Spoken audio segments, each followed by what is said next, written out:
All right, YouTube, what's going on? It's going to be down and coming to you for Pinku Style Masao Japan. It's going to be episode number 38 here. Finally got my guy Jake Jones in here. Jake, just getting right into it, man, because I don't do like the whole script thing. I just like to talk regularly, man. Like we've known, I think the first time I heard of you, man, was it was back in 2009, and I looked at your thing and it actually lines up. It's 2009, it was D1GP and Andy and those guys were like, man, we got this guy Jake down here who's fucking ripping it up and all this stuff. And at that time, I was actually, what was your first Matsuri, by the way? Was it spring, summer, or autumn? Matsuri? Yeah, at Ibisu. No, I went to Ibisu to drive for Team Orange. So it was like it was like a private training setup. So I've never actually done a Matsuri, eh? Oh, so on your thing, so the Matsuri is that Matsuri in Australia or? Yeah. Okay. Yeah. I was like, man, shit, but they were post your name because it was an S13. I remember a S13 Sylvia, a white one, and it had like orange or something on it. And you were you driving that car or was it another guy? Nah, it was because there was a South African there. There was me, and then there was Italian dude, and we were all sort of training, getting ready for the D1GP round, the diver round. So I was in a orange, like the Team Orange school car, the S14. Okay, yeah, that's right. Right. But it was before that because that was like 2012. Yeah, that one was Yeah, but I heard of you around the same time that I went to because I guess when Matsuri came out. All the guys who couldn't go over was like, hey, let's start our own Matsuri. Yeah. So there was like a confusion. Now there's a Matsuri in Europe. There's a Matsuri in Africa. So everybody just kind of took the Matsuri name and ran with it. But yeah, that was like the first time I heard of you, man. And then, I kind of start following things back then. And the one thing I noticed, man, just looking at your and I'll bring it up here in a second, just looking at like your driver's record, man, it was impressive because like you didn't stick to just one area. You didn't say I'm only going to do D1GP or D1NZ or so you moved around. So what was your like getting into drifting? What was your initial goal? Were you going to compete or you wanted to initially aim for the pro stuff? Yeah, I think like at the start I jumped into competition and then really got addicted to it. Like it's just like all of us, we get addicted to some aspect of drifting itself. And so I suppose the addiction of competing just sort of made me want to push as far as I could, and that's when I first hit up like Mad Mike in New Zealand, and then that all happened in 2010 and 11 when I shipped the Somvia I got over there, and then that was an absolute disaster of an adventure, man. Like just everything went wrong. But then after that, obviously partnering with Yokohama. We then did the Team Orange thing, went to Japan, and then that's where I met James Tang, who then got me to drive for him in China. And I don't know, like everything you sort of do, it just leads into the next thing, like it's right. It's just I don't know. I just look at it like if you keep putting the effort in, people notice that, and it just sort of. Right. It's just like you, man. Like, look what you've got now, Like, it's just, it's crazy. Yeah, it is crazy, man. Like, when you look back, like, cause I was just looking through your, your profile and everything, and it's like, man, you don't even, like, back in 09 when you started, man, and then you look where you're at now, and it's like you had no idea you were going to get there. And you can see actually in your events, like you said, when you meet guys, then you meet this guy, then this guy opens up this door, and it works that way. And now, that's the biggest thing when I try to tell guys, man, is just like just get out there, get track time. And I mean, it motivated me because I did the wrong thing, I think. Being a foreigner here in Japan, of course, everybody wants to do D1GP. Yeah. So I spearheaded for D1GP so much, man. I didn't look at Drift Muscle. I didn't look at MSC. And all those events I could have been using to pad my resume, which now my resume just looks like D1GP, a bunch of did not finishes or – I didn't place or whatever.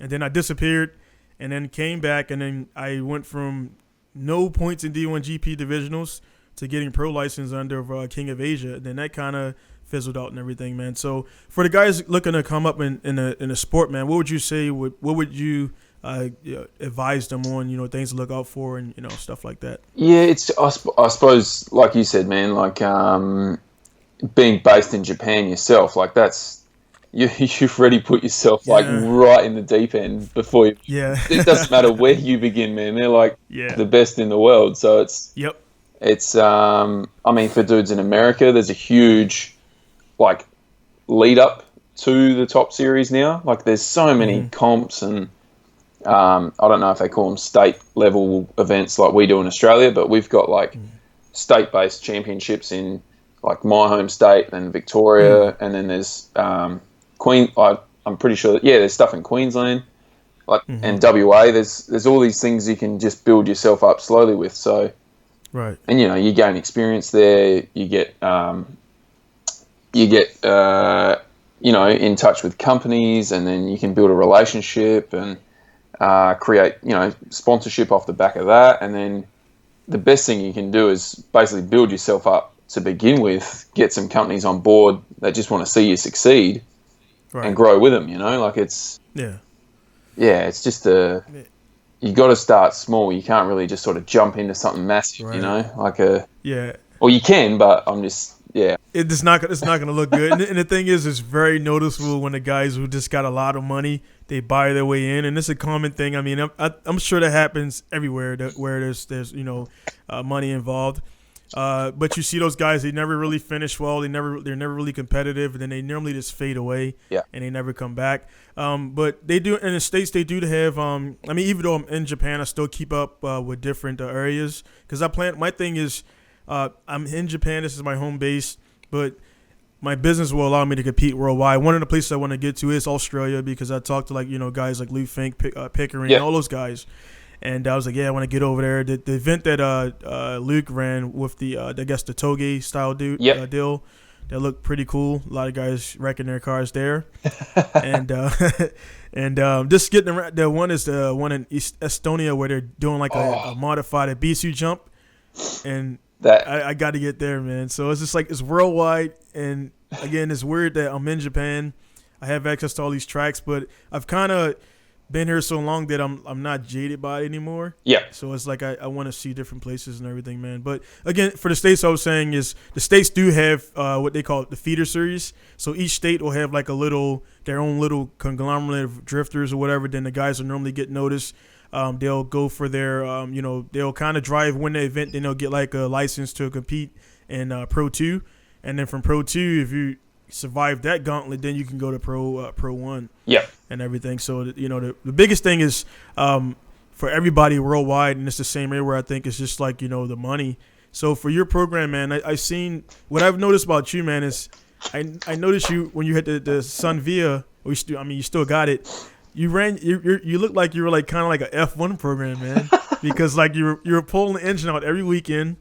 You were checking things out, but what that was translating into is you like beating the hell out of the car and the car lasting, man. So what's your concept for track time to seat time to like maintenance and stuff? Where do you keep your not asking you like your secrets of your which car, but what's your idea of like a balanced car and what you should be doing in between events to keep the car going? Yeah, well, I think that's a really good question actually. So because you can, like you can build a car that's extremely easy to drive and extremely easy to maintain. Like you could literally go get an S13, put an LS in it, run a T56 gearbox, put like a GDR diff in it, and in the state comps or whatever around here, you could literally just like lazy drift it sort of thing and quite comfortably do well each round. But with mine, it's just like you. We've got it's a personality thing in our cars, like that. You can tell with yours, it just screams personality, and I try to reflect that as well. So that's why I've got the RB. I've never given up on it. That's why it's really high strung. It revs way more than it should. I'm like ruthless on the drivetrain, like clutching it when you don't need to clutch it just to make it sound better, and just it's just I beat the hell out of it, and then that's why I'm always like stripping it down and checking everything because I just know there's going to be things wrong with it. So in between comps is more important than the comp itself. Maintenance is huge. Like there's no question about that at all. So that's why I do it. I still do it to this day. the RBM3, the Beamer, that gets, man. Yeah, well, I'll definitely talk about that one. But yeah, man, it's like, you know, that's Sorry, bro. The thing about it is, like, you know, a lot of guys when they build, they kind of build, and I got a shop assistant here right now, and I'm showing him the same things. Like, for example, when he's putting the engine together, it's not you know, completed. He will bolt the coil pack cover. I'm like, dude, you gotta check, you know, spark plugs, check all that stuff. So a lot of guys I see when they build cars, they kind of finalize them, and they don't build with the mindset of maintenance, like quick maintenance too. Like, you know, I've seen on your car where you a lot of guys' car, you know, they cut the bell housing out, and not the bell housing, but the firewall. Yep. So you can actually access the tunnel, and it's just easier to go in, easier to come out. You don't got to get no weird, stupid angles and everything, and that means you can pull it out in 15 minutes versus, you know, 30 minutes of trying to get a longest stitching in there. So, like, you know, stuff like that, I definitely noted with your car. I actually implemented some things in my car by, you know, looking at your car. So, you know, just to show you, man, it's, you know, you definitely, your work you do and everything out there and the driving is definitely influential. Even the guys, you know, who people just like, oh man, you're up there in Japan, you got a shop. I'm like, dude, everybody is influenced by somebody, man. You know, no matter what. So, like, and then, like, you know, with the leading from the S13 to the BMW, again, props to keeping the RB, man, because so many people talk shit about the RB, don't understand it. And one of the things I see is guys who have RBs with some cheap electric fans and no ducting, or they don't have the clutch fan, or, you know, I'm like, you can run the electric fan as long as you got, you know, ducting and cooling. So and so many guys, you know, Jay-Z this, Jay-Z that, they're cool, they're smooth, I like them, I build them too, but RB is just, I like it, man. They've got a extremely unique sound, It's it does, man. It does. So, like, for leading into the BMW, when did you acquire the BMW, and when did you get the idea to? I mean, I'm pretty sure you do the RB anyway. So yeah. So I got that BMW in 2000, like late 2015. It was, I think it was either early 2015 or late 2015. So right. I first time I seen that chassis with the Liberty Walk kit on it, I don't know, I was like kind of drawn to it because it just looked really freaking good. Like, I was like, man, that would be an amazing drift car. And it was kind of before anyone was really using him as a drift car as well. Right. I had no idea whether or not it'd be a good base to run a drift car out of, sort of thing, or anything like that. But and I honestly thought it was out of reach. Like, those things were 160 grand. From factory, you know, like to buy from BMW or whatever. And one day I was at night shift at work, and I was just on Gumtree, and you know how you like Gumtree's Gumtree sound like Yahoo or Well, I go on Gumtree a lot, man. Oh yeah, even in Japan. Yeah, I go in there because right now I'm looking for a Barra, man. So I got I seen it. I want, the thing is, I'll talk about that. Let's go. Go ahead. Right. So I'm on Gumtree doing the normal, like, RB26, look through everything, RB25, look through everything, you know, just whatever. And then I'm like, I might see if there's a E92, like M3 on here, like a wrecked one, and put it in, and boom, first ad is a shell sitting on a pallet. And I'm like, no way. Like, the front rails were a little bit kinked, like it was a written off chassis. Yeah. And the dude wanted 10 grand for it. And I'm like, what? Wow. That is nuts. Like, no one's going to pay 10. Yeah. And, literally, as soon as it got to, like, 7:30 in the morning, like, because I was on night shift, I waited and rang him straight away. And I just said to him straight up, I'm like, hey, man, this is what I'll give you. Take it or leave it. He's like, yeah, done. And I was like, what? And then I've just gone, it was all the way in Queensland as well. Right. And I'm in SA, so that's like a 22-hour drive. Yeah, man. And it's like the Australia. I want to definitely talk. That's a good point. Go. And so anyway, I'm like, right, I'm buying this. I literally wired him the money or bank transferred it, whatever it is. And I'm like, I got to get this car now.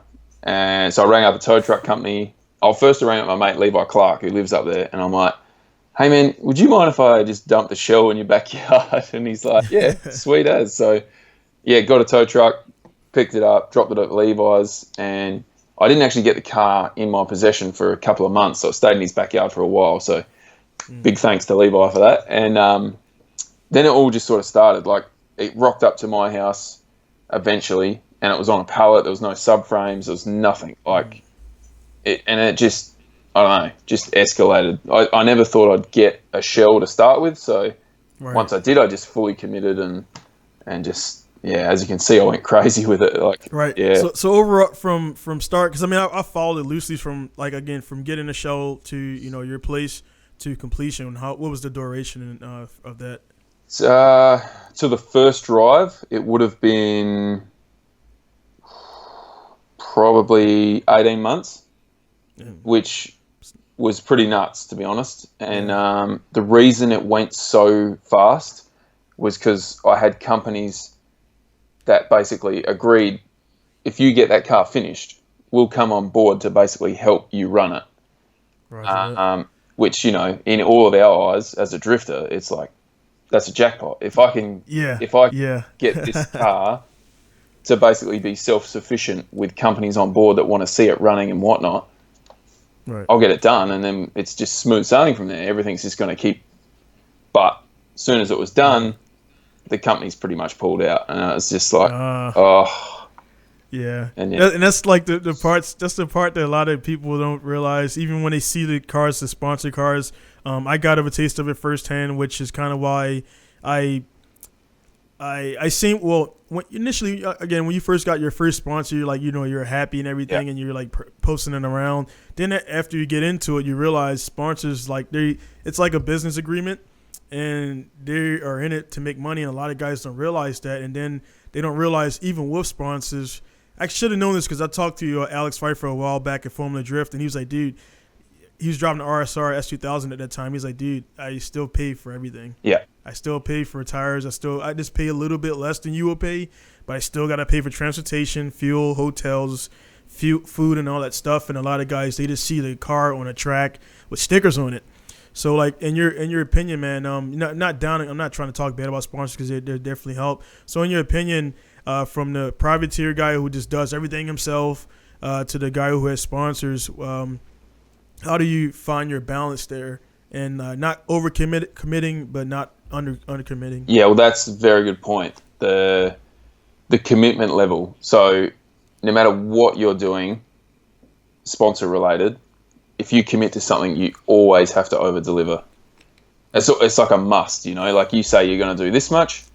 Realistically, you've got to do that much to not only maintain the sponsor, but to basically put yourself above anyone else they're sponsoring, or it's not like don't give up everything and like make yourself go broke because of it, sort of thing. But it's just putting in the effort. It's not so much spending more money or whatever. You just got to put in more effort to put yourself above what you said you were going to do, and then it pretty much like locks that company in for the future. But unless things change, budget cuts, all that sort of stuff, you would have heard it all as much as I have, and some companies take advantage of it, which is unfortunate.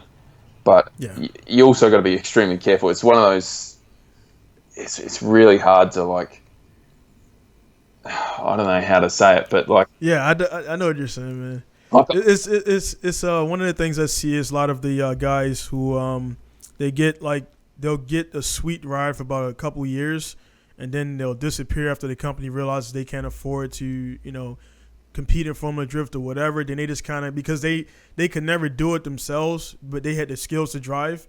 And the company's like, hey man, come on, you just drive, I'll do this, and for 2 years, 3 years is great. Then the company pulls out, backs out, and then just flips their program upside down, which the car, for most time, doesn't belong to them, so they can't just take the car and go drive. And I seen it, and I was like, man, while I'm kind of coming up, I was like, man, I really don't want to be in that position. So my cars, I want to own all my cars and not be under like the the thumb of the company. That way, if they pull out, I can still kind of it'll suck either way. It'll be punch in the stomach, but you can kind of rebound and you still have your car. Yeah. So I know that for all your cars are your cars. Yeah. And that's the cool thing. I mean, unless I know you go to China and they got a car set up for you, that's a different thing. So but still, you got your own primary cars back home, and you're not like without anything. Yeah. So getting into the so like the China, like going from actually before I keep all my stuff in my head, man. I do mental notes. That's good. So one thing for the I always wanted to ask you this, man, because yourself, Mike, and a few other drivers, I feel like you guys are more supported and more like I don't know, I want to say known, but outside of your own country, you seem like you get more love and like how I'm not trying to cause any drama with any of you guys there, man, but how like would you explain how can you explain like the difference between I guess Australian drifting, New Zealand drifting in America, drifting in Japan, and the level of support? It kind of seems like yourself being a caliber of driver you are, kind of seems like you're on an island. And it's like everybody else, and then like they just kind of the guys who can't get to that level, just like man, this dude's like they talk crap about you. Whatever, man. So do you feel like you have support from Australia, or how does that feel for you, man? Oh, definitely. This is an awesome question because I definitely have huge support here in Australia, but right, it's you do get more support overseas. Like that's going to come across really bad and. Right. No. All the Australian fans that do love what I do or whatnot, they might take offence to that, but it's kind of like I don't know if it's just because it's the Aussie way and everyone's just super chilled and it's like that's Jake, like it's it's just one of us, like it is what it is, and then like when you do go to another country and it's like that's a dude who's not from here, and it's like right, I don't know, it's like it's a really hard question, man. But then also on the hate train, man, hate's massive. You've experienced it. I've experienced it, and the hate thing is just I don't understand it myself. Like it's just people will literally hate you for the pure fact of not being able to be in your shoes. But if they were in our shoes, they wouldn't put the work in to sustain it anyway. Like so I think that's where the hate comes from. Yeah, I don't know. Yeah, it's just the reason I asked because the internet. I think we both got in the game or came along when the internet's like I started like '99, so it was like right when internet was like you're leaving. I mean, before it was I didn't get internet in my home until like 2002 or 2002. So before that, I was going to a library. So like of course the internet was all slow, 56K. There was no high speed. DSL was just about to come out, and so I got in the game right when. Digital cameras and everything. So pretty much my whole career from '99 to now has been documented with film and pictures. Yeah. Whereas the guys before that time, it was just they did it, they knew about it, and there was only Polaroids. So we come out in the age of the internet, man, where everybody got an opinion, everybody has a Yahoo account, everybody has a Twitter account, and it's like so many people just sit home, and it's like I guess because they can't be there, they don't have the motivation, they don't want to work. They just kind of try to pull down everybody else, man. And I seen, and the thing, what I'm getting at is I seen just on the forums, I've been around everywhere, and I would see like, some guys like, hey man, Jake's Fred guy, this and this.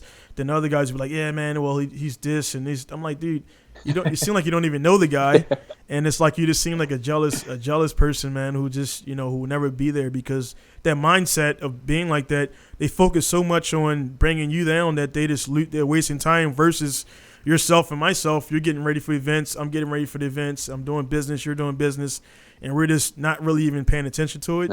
And so it's I mean, again, from me to you, man, it's just like, again, I've followed you. I haven't met you in person, man, but you could just tell, man, by the way people interact with others. I've seen your videos and everything, man. I'm like, dude, this guy's, I don't get the hate I've seen on you, but the only thing I could kind of bring it down to is guys are just straight up jealous, man. That's all. Yeah. Is that like, it has to be, like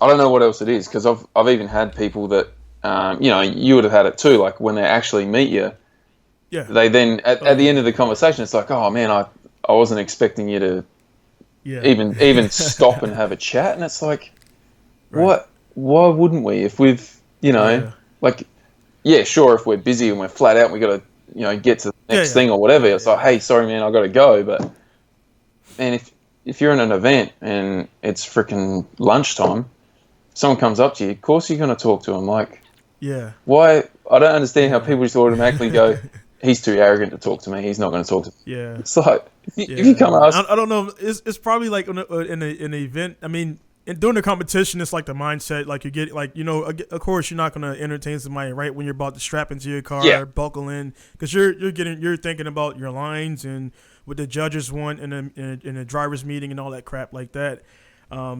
But the you know, kind of case in point, man, is when I reached out to you to do the podcast, man. It was like instant yes, and the other guy, I mean, not to call people out, man, but I've contacted some people who I've known on Facebook for years, and I figured they would be like in on it. They just like, it says red. I know they've seen it, and it's like you know what, man? They probably don't see. They don't. Number one, a lot of people, I don't put this against them, but a lot of people don't know what podcasts are. So they're like, what are we going to talk about? So they don't know like how deep it is, how much it moves, and things like that. So, you know, if Joe Rogan called these guys, they probably would know him for Fear Factor. I'm like, oh yeah, I'll go on a podcast. They don't know what it is. So I understand, like, you know, you got to get, you know, this is episode number 38. The quality's, you know, gone way up because I got the studio here.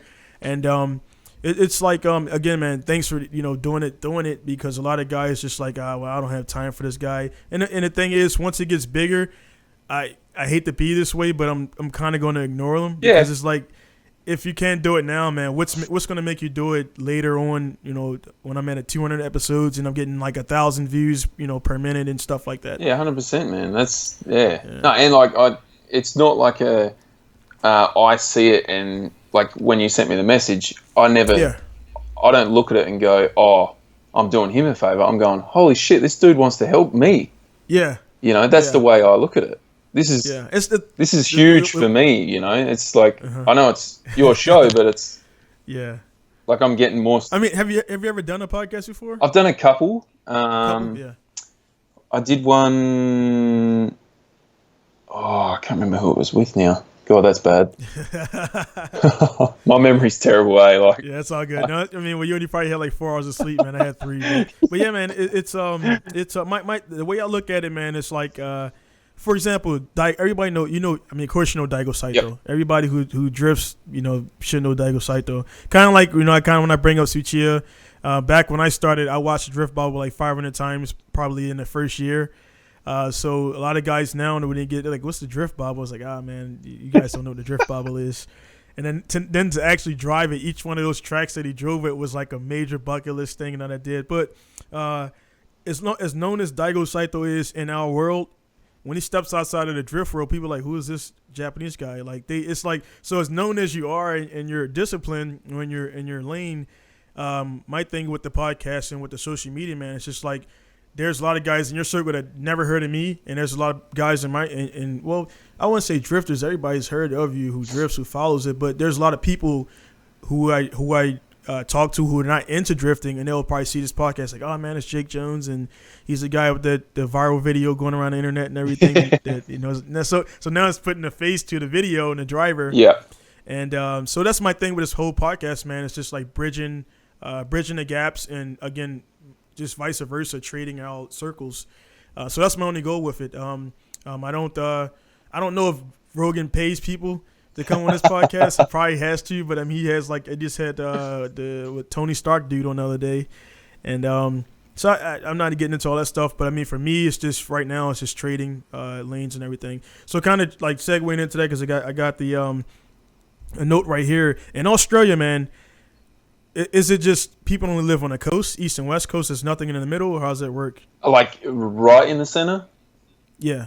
I mean, like for me, it sounds like there's only people who live on the east coast and the west coast, and there's like nothing in the middle of Australia. Well, is that technically I'm in the middle, but all the way down on the coast.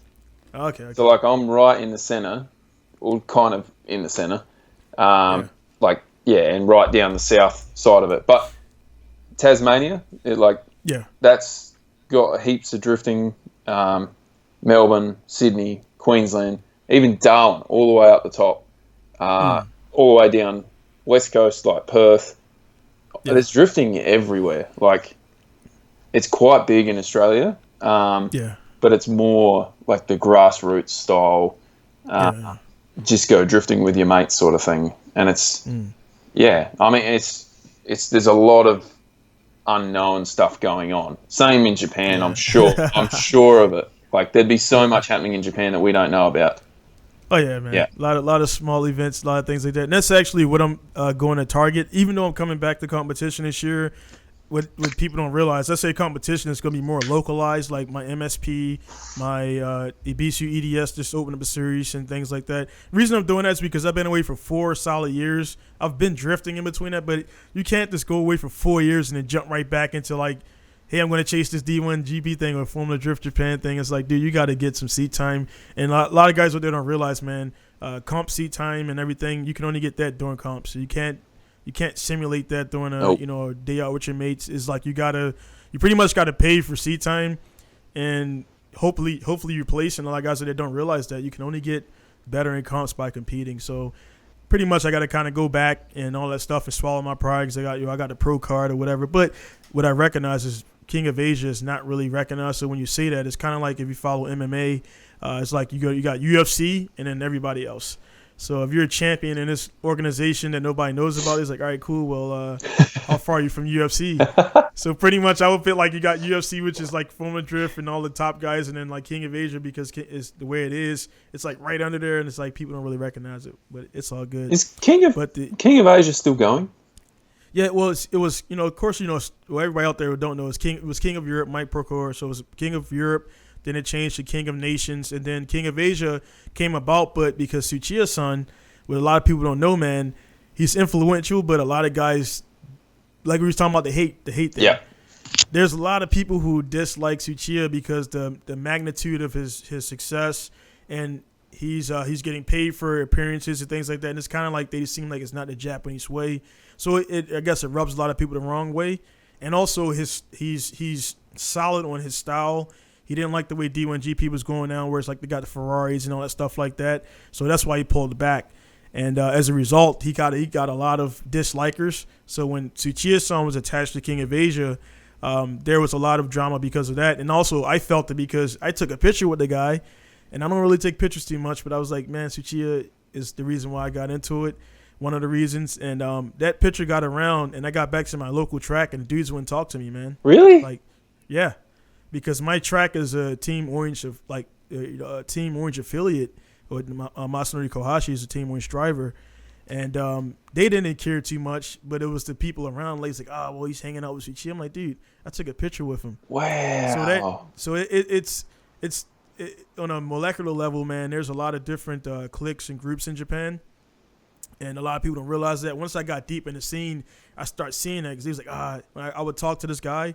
And then they be like, man, we don't talk to them. I'm like, dude, dude, we're all drifters. Dude, it's like at one, I'm gonna stop talking in a second. We're eating food, and there's like this one restaurant, and there's like, there's like 3 up over here. There's this group over there. There's this group over there. I just helped this guy put out his fire in his car like 5 hours before, and it caught on fire. He wouldn't even look at me and talk to me, and because I was sitting with this group. What? And there was like all these badass drifters and like 6 or 7 guys. None of them, talk to each other, and it was just like segregation. And I'm like, man, this is lame. And so, Jesus, dude, it's crazy. So like once I got to see that, I'm like, man, look, I'm going to compete where I want to compete. Yeah. I'm going to drive with who I want to drive with. And again, that's why I kind of when I open up the podcast, I kind of feel like that's you, man. You didn't like limit yourself to just driving in Adelaide or just driving here. You drove anywhere you wanted to drive, and then also you went international, which I think, again, that was another reason why guys like, man, these guys doing that. They want to do it too, but they just kind of look down on it. So so again, and you're from your birthplace. You're from Adelaide, correct? Correct. All right. So how far is the I'm pretty sure you know Stewie Bryant and all those guys. Yep. And they started up the. So have you been to that new track yet, or how's that? How's that? So the new racetrack is called the Bend, and they built this massive 7.7 kilometer huge track, and then they built a separate track for drifters. Right. So, long story short, the facility's amazing. Like you couldn't get any better, really, but. They've situated everything pretty much in like a desert. It's like, not that I've been there, but like Abu Dhabi or whatnot. And when you watch some of the races there, there's just dust and like dirt all over the track. And Yeah. It's a huge problem out there, right? Like, they've got dudes on blowers that run around continuously trying to get rid of the crap off the, because it's just so windy and all the dirt comes on the track, and it's honestly, it gets pretty bad. But if you've got a consistent flow of cars, the grip levels will stay pretty good. But if you have a session and it's windy, like a lunch break, for instance, and it's heaps windy, that first lap out next, you've got no grip, and you would just go flying off the track, sort of thing. You know, like it keeps you on your toes, that's for sure. Yeah, it's crazy, man. Cause I remember when Stewie first posted, man, it was just like a design in the dirt, and then like it kept progressing, man, and he kept pushing and everything. And like you say, I mean, again, I go back to yourself, Stewie. I mean, I met Pickering and everything, and it's a group of core of guys from Australia, man, who are.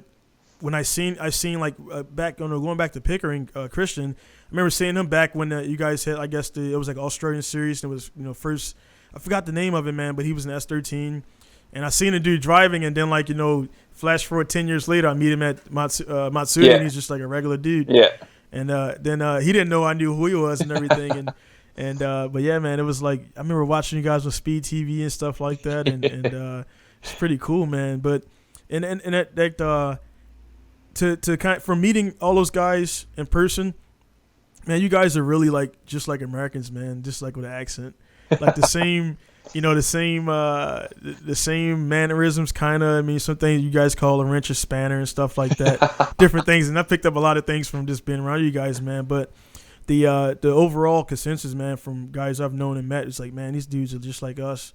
So it's kind of cool. You guys are a lot more laid back. I don't think you guys don't have guns, right? No. So that's the only difference. Scares the crap out of me, man.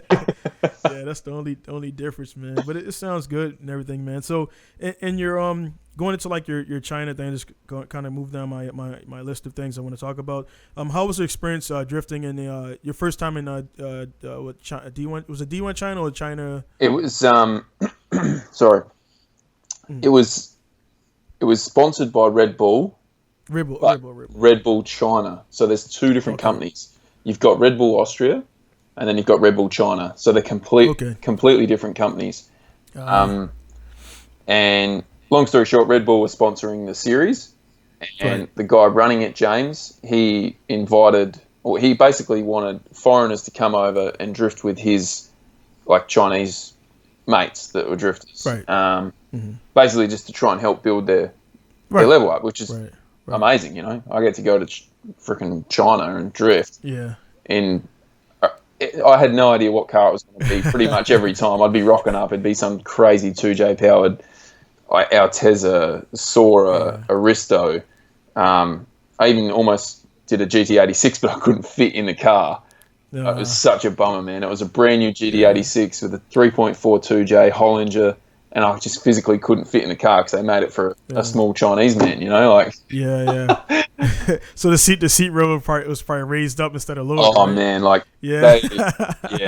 their build quality has come up a long way, but some of those first cars I drove were wow. Like even the first one I drove was a red Altezza, and apparently it was the old HKS like sort of demo car. And Daigo was driving it, and he had a huge crash in it over there. So when I got there, all the roof was like kinked in, and like it was twisted today. And they just sort of quickly slapped it together. And honestly, it was one of the best cars I've driven. It was, oh man! But yeah, I mean the just showing. I haven't other than like going into the track and something. I haven't really experienced like to show up and drive, like show up and so that how's that? I mean, how's that feel as far as your own car? To I guess just showing up and starting a car and driving, what's that feeling like? It's pretty like it's good, but it's also like I have to make sure I go over things, and sometimes that comes across in a bad way. Like I got you because all the mechanics there, they don't speak English at all. Right. So me going up to them and asking them politely if I can check some stuff on the car is almost like an offensive thing straight away, because it makes it look like you don't trust their work. So my first couple of trips there was interesting because I tried to make friendships with the mechanics, and just so they knew I wasn't like trying to tell them that their work's bad or anything. I was just trying to build a relationship, like, you know, like just as mates, because you're going to spend a lot of time with them, and, you know, I'm a nice dude. I'm not going to just rock up and be like, oh, is the car ready? I'm ready to go. You know, like I want to get there a couple of days early and look at things and, you know, check everything over, look at the suspension, understand why they put these coilovers in or spring rates or whatever. And try and learn stuff as well, because at the end of the day, they've just got dudes coming in and driving it. I'm sure they know more about the car than anyone else. Right. And end up working out really well. By the third time I went there, I was creating awesome friendships with these dudes, and we didn't even understand each other. You know, but we're laughing, having an amazing time. And it's just all hand gestures, and like I was picking up their lingo a little bit, but it was no more than like yes, no, no problem, and you know, like a couple of swear words. That's the cool thing about like drifting and anything like that, man. Where it's a specialized anything, man. It's like, again, because, you know, I train martial arts, so it's like, thing about it, I can go anywhere in the world, and Brazilian Jiu-Jitsu is Brazilian Jiu-Jitsu. It doesn't matter where you go, man. It's the same movement, same. Everybody's been trained the same way. So when you drift and race or whatever, man, it's like we can go anywhere in the world, man. It's like we know the basics. Everybody knows the basics of what's going on. Like you said, the spring rates. For example, if you got a 2J and an S13 and you got, you know, 8 kg up front, it's not going to be a really good handling car because that's set for SR20 CA18. So when you have 12, you know, and change stuff like that, and a lot of guys, when you go to different countries, they don't have that level of suspension geometry knowledge and things like that. So you'll probably see that. Then, like you said, that's probably one of the first things that came up the most was the suspension correlation to the build correlation. Like you got a LS, you got a 1J, 2J, whatever. You know, the weight's gonna change, stuff like that. So yeah, it seems like it was a good time, man, and everything. And I seen you over there. It was like Shanghai or something like that, or where was the location? It was all in Zhuhai. So we would literally fly into Hong Kong, and then drive into China. And man, that was a crazy experience on its own. Yeah. I don't know how true it all is, but So my first time I went there, like James, we only spoke on email, and he's like, "Do you want to come?" Rah rah. I risked it all, you know. Like I bought my own ticket and everything, and I'm like, I'm just going to do this, you know. Like my mum thought I was crazy because I was going off some dude's email saying he's going to meet me at the airport. It's like he's going to steal your organs, you know. I've met James before that in Japan, but didn't know him any more than a 30-second conversation. Right. And so I get to Hong Kong airport and I'm standing around, and I think I got him on Facebook Messenger, and you know, he didn't know English that well, and he's just like didn't respond for ages. I'm just like in the pickup area somewhere, and I'm like, man, I hope he rocks up. And then, you know, probably 30 minutes went by, and then out of nowhere he just pops up. He's like, right, you ready? We're going China. And I'm like, yeah. What? China? Because at the start, I'm like, I flew to Hong Kong. I didn't actually know we're going into China. Like, I thought we were sort of staying in Hong Kong. So I didn't have a visa, man. Yeah. So he's like, you have visa? I'm like, no. Why? What do I need a visa for? He said, we're going to China. And he's like, oh, no. So it's pretty bad, but we got me through as a student on a 5-day like dodgy visa thing at the border, and like it was funny as, man. And then as soon as we get past the Hong Kong border, we jump in his minivan, and I kid you not, there wasn't much under 160 k's an hour from the whole way from that border to the workshop. They just sit on like 180 k an hour in a like a minivan, just in day. Like it's insane, just weaving through traffic on these huge like 6-lane wide highways, and it was, man, the amount of good things that happened over there was just insane. You know, you look back now and it's like, God damn, I wish I filmed the last year I was there, but I wish I filmed everything from the start. Yeah, man, it's definitely one of those. That's where a lot of people, man, like, so you could have been like, nah, I don't want to go there. Then all that stuff that happened in China would never transpire.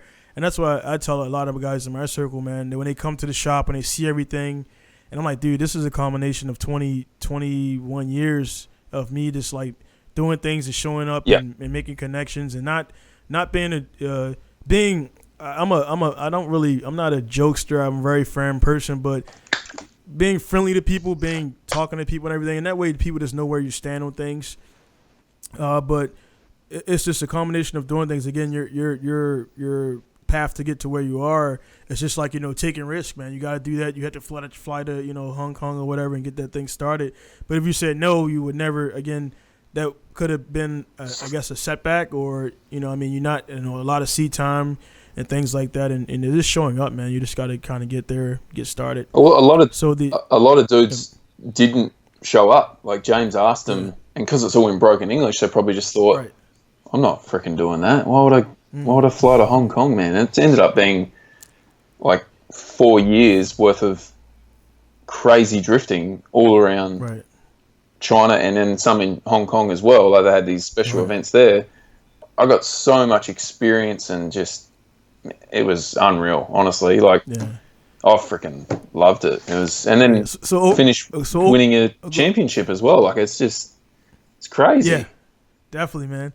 So that's like, man, that's the icing on the cake right there. It's like, in that moment, you're just like, man, all this stuff added up. So overall, in your whole expedition to China, man, how much would you say? Like, you don't have to be exact numbers, but like, how much did it cost you to get there and travel and hotels and stuff like that? So my first trip probably cost me, let's say, overall maybe 1,000. That's it. Right. And Australian dollar is stronger than their dollar, correct? Well, I think it kind of levels out in the end, sort of thing. But everything after that was covered with a wage. Nice. Like that's dope. It was a paid arrive and drive. It was incredible. And then if I won money for the championship, I wouldn't see that. I didn't know about. There wasn't any contracts or anything like that, but. All the prize money I won, I took with me. But then the first year I went there, I come second in the championship. And I obviously didn't go to the awards night because it happened like a couple of weeks after I left. Right. And I seen James took my trophy and he had this, like, there was a lot of zeros after the number at the start. Like it was a 2 and then there was just lots of zeros. And I'm like, what the hell? Yeah. How much did he bloody win? And he then built the next year's car from that money. So that's what made me get the drive back there again.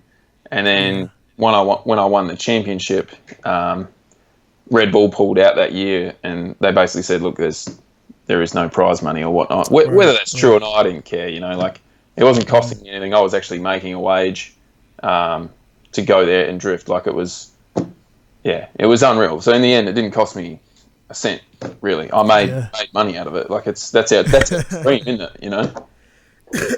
That's what most people want to get to is the point where, because that's people ask, man, like, well, how much when guys would come here to the shop and I don't introduce myself as, hey, I'm Donald Jackson, pro drifter and all this stuff or whatever. I just talk, and then they'll see the cars outside, and then they'll eventually start seeing around the pictures around the shop of the cars drifting or whatever. Then they'll ask, like, hey, you drifting? Like, yeah, I drift. And I'll leave it at that. Yep.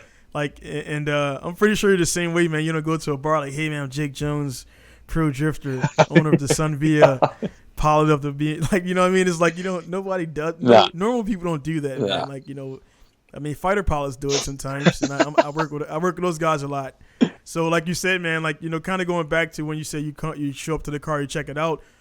Those dudes, like, every time they fly a jet, they got to do their walk around. They got to check this. Even though, like, they kind of, like, I watched them, they kind of, like, they don't really check anything.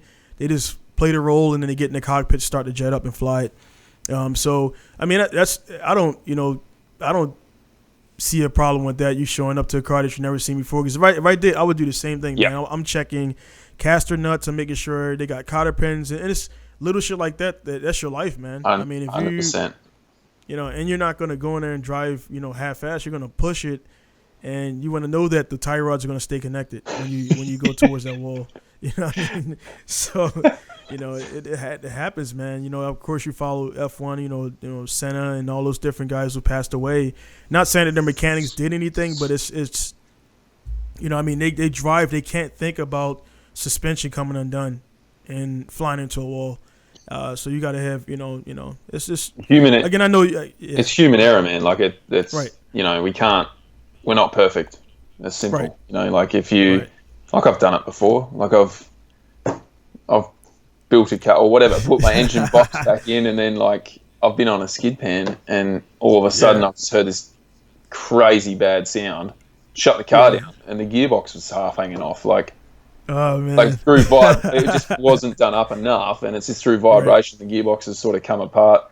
Just you know, that's bad. That's one of the worst things I've ever done. But I got lucky there. But just on that China thing, so the reason why it worked so well for them, and I was there for 4 years, was because each time I'd finish a season and do well in a car, they would then sell that car to a Chinese guy and be like, "This is Jake's old car. He got second in the championship. Like, it's worth this much." So they were kind of making money out of us. They did it with all foreigners. Like, you know, we'd come in, we'd drive a new car they just built, qualify first or whatever, or, you know, do really well in it, and then it just proved to the Chinese dude, like, that car's good to go. Like, it works. Right. And they were selling cars like hotcakes, man. It was nuts. And they, you know, Funatsu-san from Funats in Japan, he goes there, tunes everything. He was doing the wiring looms, the engines, like everything was pretty top notch driveline wise. It's just the cars and everything outside of it was a bit, how you going? Yeah, man. Because that's one thing. I mean, even at that with the Japanese, I'm pretty sure there's a lot of ex-D1 cars in Australia. I've seen them sell them. And, you know, Andy and those guys, they got a bunch of ex-D1 cars. And it's like, all right, you know, Tanaka drove this and this year. And it's like, all right, Tanaka drove it. All right, let me get it. So it's like that. I mean, that alone right there, man. That's like you can put he drove it, and whatever you put under that doesn't matter because the guy who follows Tanaka is going to buy that car. Yep. And, you know, so that's a pretty, I mean, it's the thing about it, man, you understand it as business. You're like, oh, man, these guys are using me. Like, look, man, I came over here, showed up and drive, made wages, and, you know, it didn't cost me anything. So whatever you want to do, and it's like, you know, it helps. Everybody wins, man. You know, you do well. You pad your driving resume, and they do well and stuff like that. So kind of like moving a little bit for drifting, man. Have you done any other motorsports outside of drifting, or just primarily drifting? Not a single thing, eh? Nah, not even a go-kart thing or anything. Nothing, man. Yeah, not even a motorbike. Nothing. Wow. Yeah. Man. You? So I mean, hey, man, yeah, I do. I mean, I before I got into drifting, I actually started out drag racing. Oh yeah. And because in America that's America, man. I mean, and the thing about it, you guys do it better. Like, even though like you guys do American cars better than Americans do it. Like and I tell guys get mad about that, but I'm like, dude, Australian guys, like, they kill it with they just like find crazy power. They just do crazy stuff. And also you guys got like you have like, it seems like you have more spare like LS stuff, like a lot more than America, the high end, the 5.7 liter stuff like that. But for me, it was drag racing.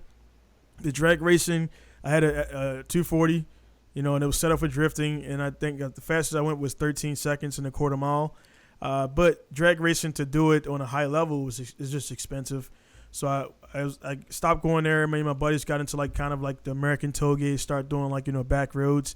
Then eventually I found drifting, and when I found drifting, everything else just stopped, and I just drifted. And I also I do grip as well, because it's exciting for me, but also from a business aspect now. I told guys I don't really make money off of drifters, man. Yeah. Like a lot of it, because drifters, we do our own stuff for the most part. So you can't drift and take your car to the shop every week because you're just going to be broke, man.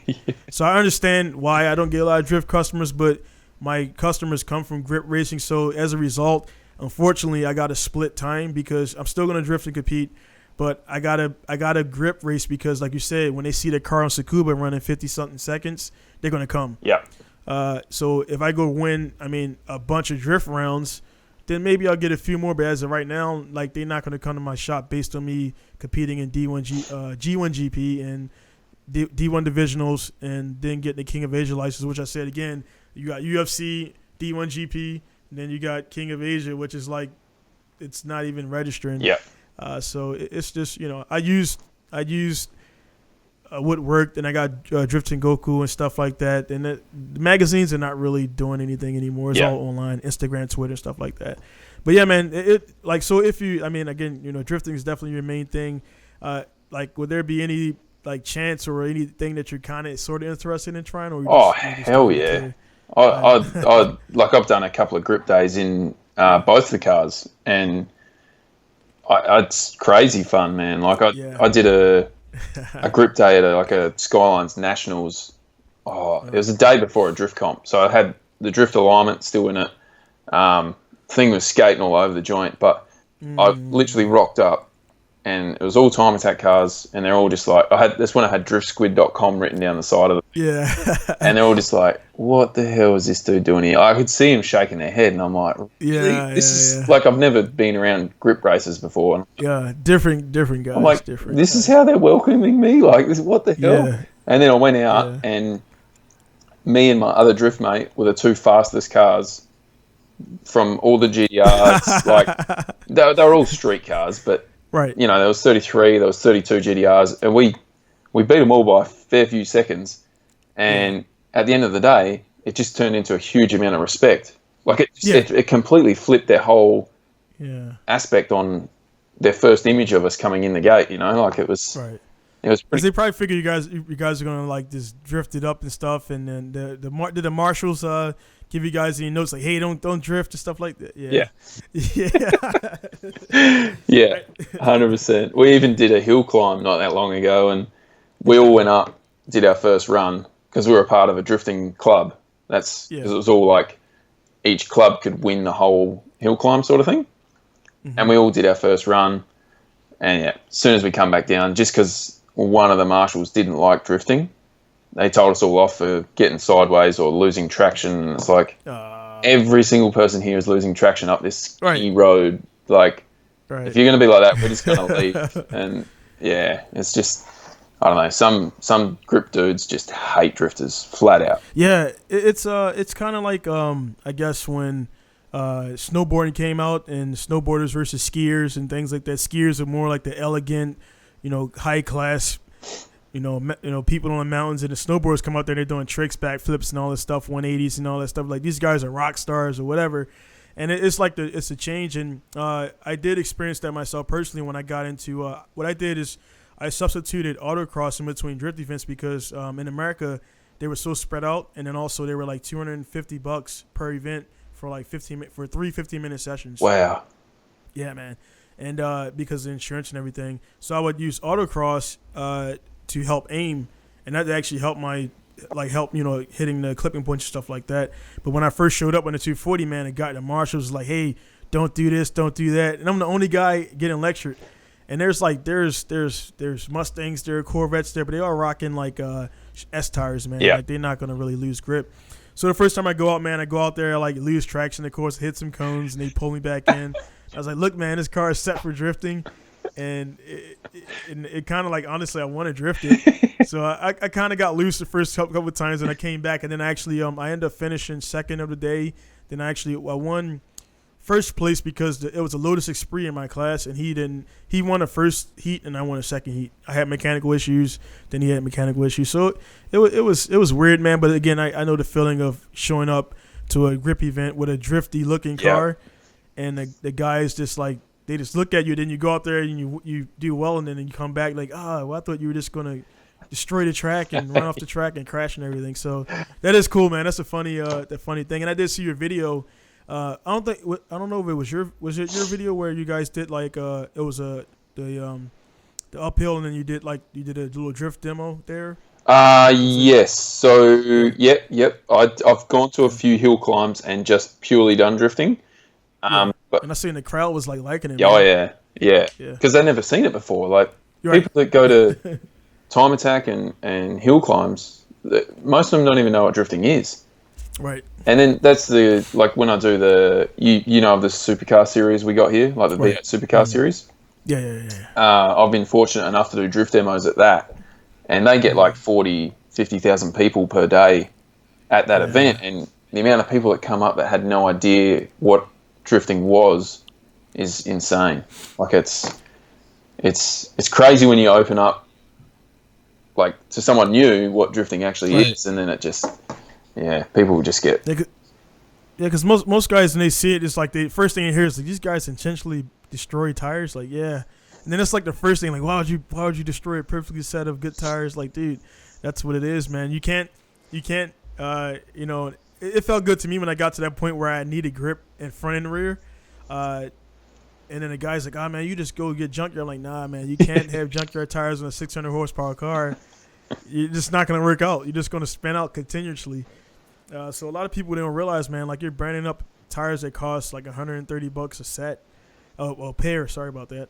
Or, no, each. Yeah, each, 130, yeah. So then when they hear that, it's like, yeah, well, drift cars should be, it looked like it just slide. I'm like, nah, dude, actually, your cars, my cars, and the guys were like, they're actually hard to break loose because we got a lot of grip. So when they get in the car, I had a guy he got in my car and he was like, oh man, I could just do this. And, all right, dude, go try. Number one, he couldn't get it out of first gear because of it was a twin plate ORC. And then when he started drifting it, he realized it wouldn't. You have to make it go sideways. And they was like, oh man, I have to store this spun. I'm like, nah, dude, it's not how it works, man. So for your car, man, speaking on that, tires, grips, what do you and I mean, I know Yokohama, you run those a lot, but what tires have you run in your career overall, even like on your personal time stuff? Yeah, like that? yeah. So I've gone, probably much like yourself, everything from all sorts of different street tires to find the ones that don't delam, and all the way through to semi-slicks to try and figure out what's going to last the most laps. Produce, the most smoke, and obviously the key important one is the grip level. So, only yesterday I went out and did some practice, and I used the Zestinos. Zestino, yeah. So I used them in China, and that's what I won the championship on in 2017. And they were freaking amazing. Like we had in that comp, we also did a Gymkhana thing.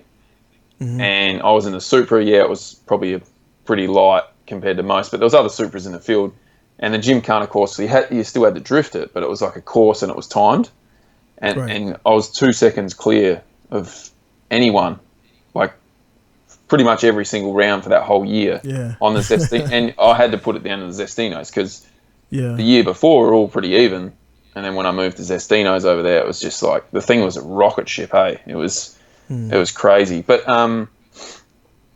everything, Good Ride, Black Lion, Zestino. There's a new one called Zek Nova. Valino,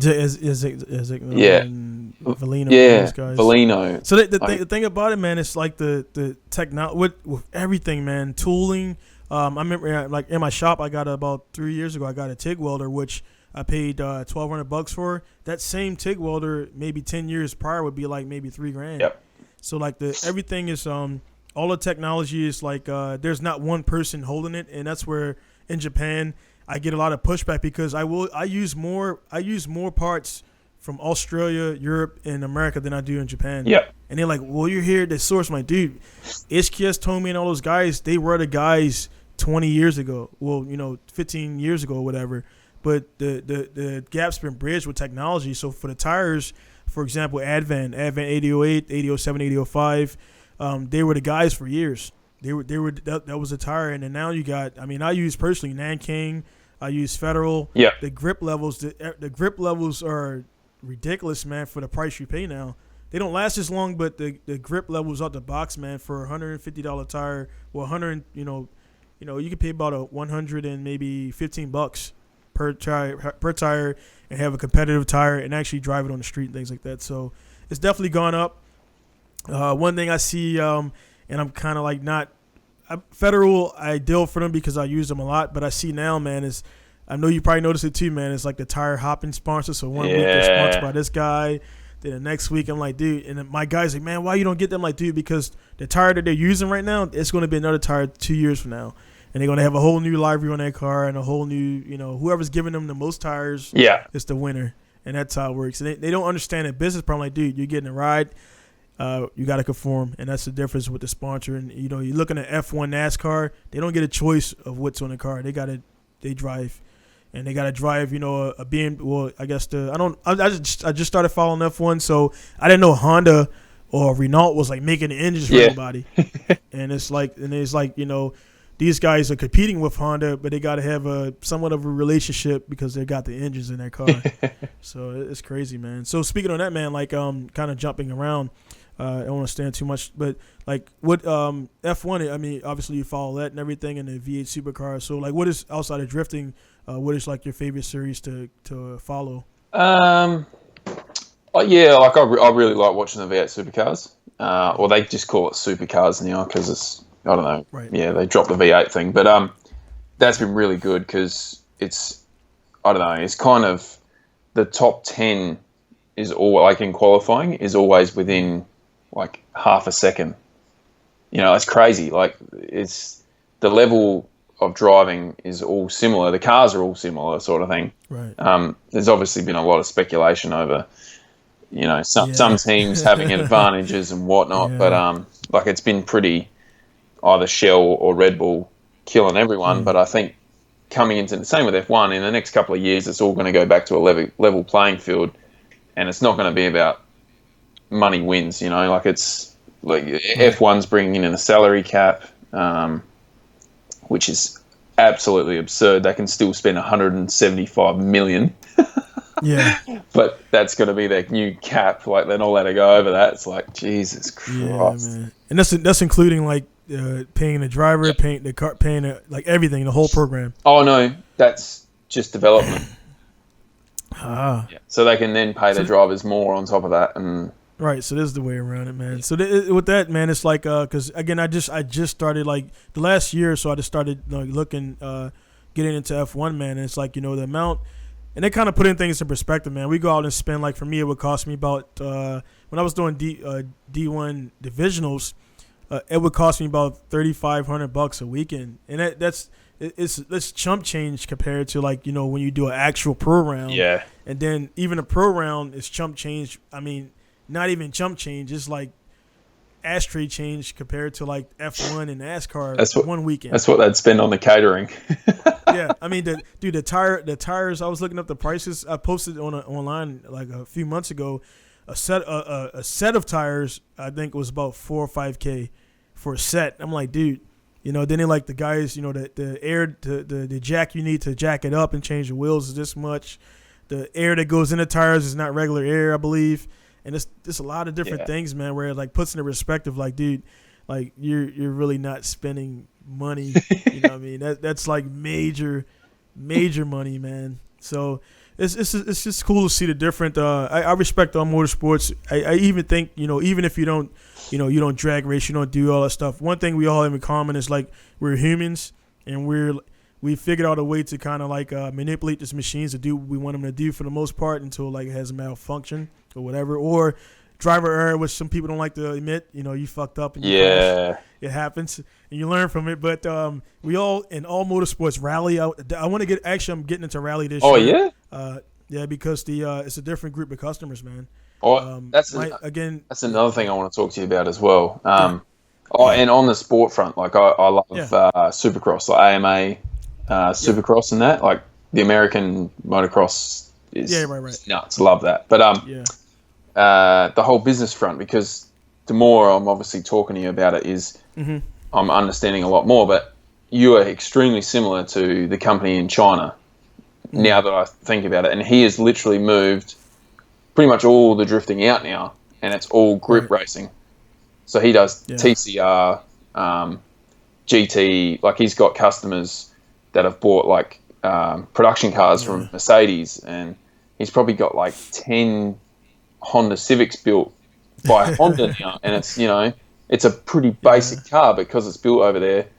Their customer just pays this huge sum to get the car through China, and then he just maintains it and then charges storage, maintenance, track, like does all the stuff so these guys can literally rock up to the track, jump in the car, go race it for the weekend, get back on the plane, go back to Hong Kong or wherever they're from. Right. And they've just told their wife or whatever that they had a business plan, like business meeting. Because a lot of them do hide their racing from their wife. It's insane. It's crazy, man. Like I don't know what it is over there, but a lot of them hide the fact that they actually got a race car and everything. So they just pay this dude to cover everything for them, and Yeah. Yeah. No bank transactions. Yeah. With, stuff in there and everything. I guess it's kind of the same here in Japan, where a lot of guys, and that's what happened to me when I started the business here. Again, man, it's weird how it happened, dude. I got it was 2005. Actually, I started thinking about doing my own thing back in 2013. Then it's just a thought, and I was doing all this work out of my house. So 2015 rolled around, I started getting too many cars in my house, and the neighbors started complaining finally. So I was like, man, it might be a time. Sorry, it might be a good time to do this. Then when I was working, for the guys out there that don't know, I was military for about 6 years as a professional driver in the Air Force, vehicle ops. I drove anything with wheels, tractor trailers, all that stuff. So when I got out, I did contracting for the government. I worked with, I was controller of the aircraft coming in. I get all the information. Then after that job got stupid, I went to F-16. So I worked with F-16s for 2 years doing GPS systems. So I was around, these engines are running up, man. Your whole body's shaking. You go under the engine and you do all this stuff. And then they fly and everything, and you come back and everything. And it was pretty cool. And everybody there was in a motorsport. So I decided to start the business. I just had $5,000, man, $5,000 to my name. That was exactly how much I needed to get the lease. I went in there, I put it on the table. That was it. That was my savings and everything. And then 4 years later, it turns into what it turns into. But 2015, I started the business. I did the same year I did the year before I did King of Asia. Went from, again, no points to pro license, and then disappeared. Yeah. And then so everybody's like, oh man, and I got married too 2015. So all the guys like, oh man, because it happens, man. A lot of drifters, when they get married, they disappear, man. In Japan, they disappear. All the guys who you see out there, and I'm not gonna name names because I don't want to put out their stuff, but some of the guys out there, their wives hate what they do. They're always at the track. They're always testing. They're always tuning. And then I was around one guy, man. He was like, yeah, man, she's a bitch, and all this other stuff. But we've been married for this many years. We're not gonna get broken up and stuff like that. So yeah, dude, a lot of drifters, they disappear once they have a kid, and you never see them again. So the timing of me getting married, everybody just thought I quit. I'm like, dude, no, I'm running a business. Yeah. I gotta take all my resources. Again, that $3,000 I was spending per week at D1 divisionals, I gotta put that into my electric heating, all that stuff. So I haven't gone anywhere. The business part is definitely a major sacrifice in staying disciplined to provide to the customers. And then after that, once you do good by the customers, man, they talk for you. And I've been open 4 years, and I haven't had, there's been a few customers that they were younger. They didn't really understand what I was putting down. So I did a better job of explaining things fully. Yep. And so I don't have any issues, man. I've been open 4 years, and I haven't had any chargebacks. I haven't had any rapings on Twitter or stuff like that. So that's awesome, man. Yeah, that's so good.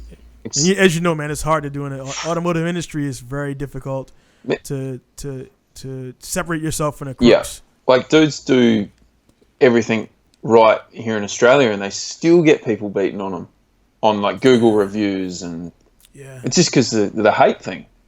Yeah, man.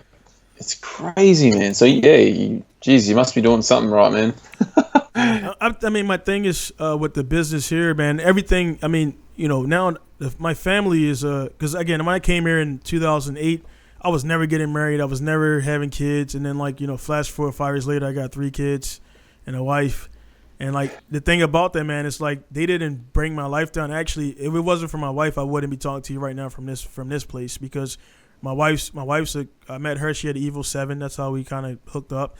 I was like, she got a car already. I don't have to try to convert her to being a car person. And her family is very business oriented. So her mom and her brother were all car people. Yep.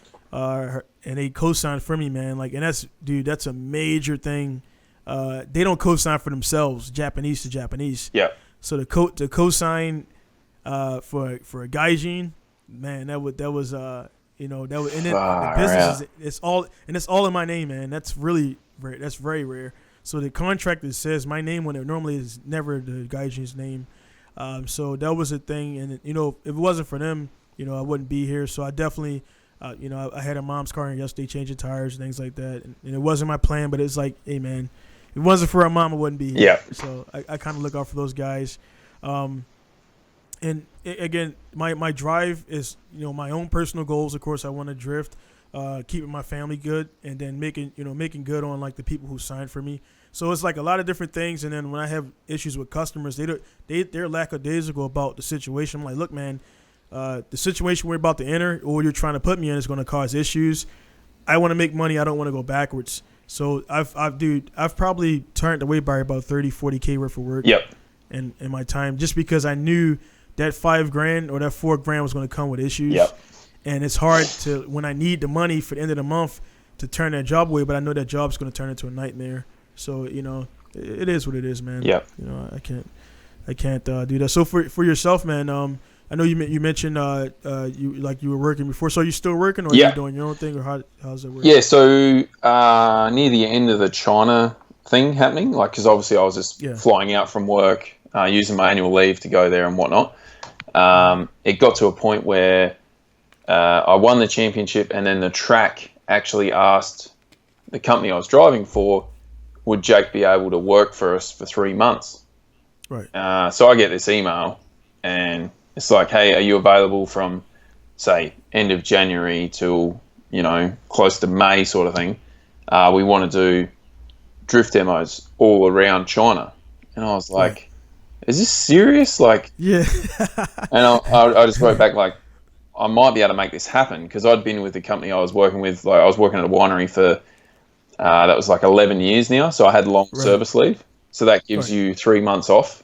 And so I literally went to my boss the next day and I said, look, is there any chance I can use my long service leave from this time until then, and then I'll come back and, go back to work? And he just said straight up, no, I'm not letting you take long service leave. Yeah. And I said, that's cool. I'll quit. Like, can't stop me, like, so, made sure, like, talked to the company and said, is this 100% going ahead? They're like, yeah, we want you to book flights. Yeah, let's make it happen. Because it was all coming up really fast. And I was actually driving for Cadillac. And we were going to be driving the new Cadillac in all these, like, major cities in China, doing drift demos to show off this brand new Cadillac. And, like, it's not really crazy appealing because, it's a Cadillac or whatever, but it's one of those things, like, if you show up, you got no idea what it could lead into.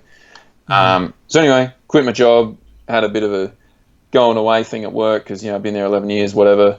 And then, come to, like, a couple of days before I was meant to fly out, and I get this email, oh, sorry, government shut down our contract. Man. We can't go ahead with the job. And I'm just looking at it going, this can't be real. And then, so that all got squashed. The whole drift season over there, everything got squashed straight after that sort of thing. And so I'm like, well, I got my long service leave paid out. I had, a bit of money there to live off for a bit. And I literally spent 3 months chasing sponsors to try and get to America. Yeah. And I made a few little leeways, and then it all just come back down, and then I go back up again. And I tried pretty damn hard, man. I was making specific proposals for certain companies when they were showing interest, and I just wanted to really try and make something happen, and it didn't. Like, it just didn't really get anywhere, to be honest. And then so then I went back to another winery, and I said, I need a job. Like, you got anything going? Because by that time I had my electrical license, so I'm a qualified electrician. Okay. And I've been contracting at wineries now for like 2.5 years. So I literally tell them when I can work, and they'll hand me a heap of jobs. They're not the greatest jobs. They're all the jobs that the full-time dudes don't want to do, and it just works for me, man. Like, I'll do full weeks. I'll do, like, next week I'm only working 2 days because I've got to do a video thing, and then I'm off to New Zealand. Right. And it just works good for me now as a contractor. It's not very good job stability because they could just drop me tomorrow. Yeah. That's what I was. I was a contractor as well. Yep. That's the thing, man. You could be working for 5 years, and then you come in the next day like, the money's gone, and that happened. That happened to us. We had a contract. change, and we lost $15K annually. Wow. And that's when I was like, I'm leaving, man. I was like, I'm not doing it. When we're doing the same level of work, which the pay was great before, overtime was good, and then like they cut the contract, and I'm like, dude, we're not going to maintain the same level of work for $15K less. And I was like, we also looking for new jobs. And that's when I was like, I'm not really looking to get another job. I'll try the business thing. If it fails, I go back. Yep. And everything. And that's when you're good, man. A lot of people, just your story right there, man. It's like that being gutted like that, man. And then like really, and you're trying and you're just not getting traction. You're going up and down results. A lot of people, again, man, when you go back to the dudes who are jealous, because they don't know you personally. And they're probably watching now like, oh, man, that he went through that. They'll gain respect for you because it wasn't given to you, man. Nothing that you're doing right now or have right now was given to you. I mean, you went on Gumtree that night, found the car, and then, bam, you have this car. And that's the foreshadowing, forward thinking, and a lot of guys don't do that, man. So for the I was about to say, man, we mentioned America, and Dan Savage, who was the guy who asked, I'm not sure if you know Dan, but he drove for Sicky and everything. He's one of the guys I was making an example of where he driving and then Sicky pulled out and he kind of he went away. Sorry, he didn't. Dan, you didn't go away. You're still there, but he's just not driving the Formula Drift. But so you had aspirations to actually drive in America and hell yeah, Formula Drift. Hell yeah, man. Like that's. I actually got my license to do it from winning the China championship. Right. So you put your petition in, see if you pass, and they said yep. Right. And that's why I chased it, because I won the championship. That job fell through. I'm like, right, I got the license, I got the car. All I need to do is get there. Right. Sounds simple, yeah. Yeah, that's half the battle, man. You got to get the team over there and all that stuff. Yeah, man. Like hit up everyone about transport, and one of the most helpful dudes was Rad Dan. He was actually keen to. Obviously, he still had to charge me and whatever, but he was actually really keen to put me up at the workshop, get me in his transporter to get to each round, and it was I had every resource covered. The financial thing. That's the only thing. Yeah, it's the only thing holding me back. Yeah, that's the big thing, man.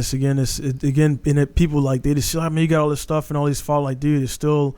Again, I go back to F1, man. Those guys got to pay for transportation, and they pay for a different transportation that gets it there in like days, not weeks. Yep. They can't be waiting on trailers when they're ready to go. Like, where are the cars at, man? Like, Red Bull is waiting for their car. They're like, that's not going to happen to Vettel or any of those dudes. They're not going to wait for their cars. So like, and it's different, and what it sucks about it, man, is all forms of motorsports, man, from dirt racing up to like, the top levels, there's always politics in it.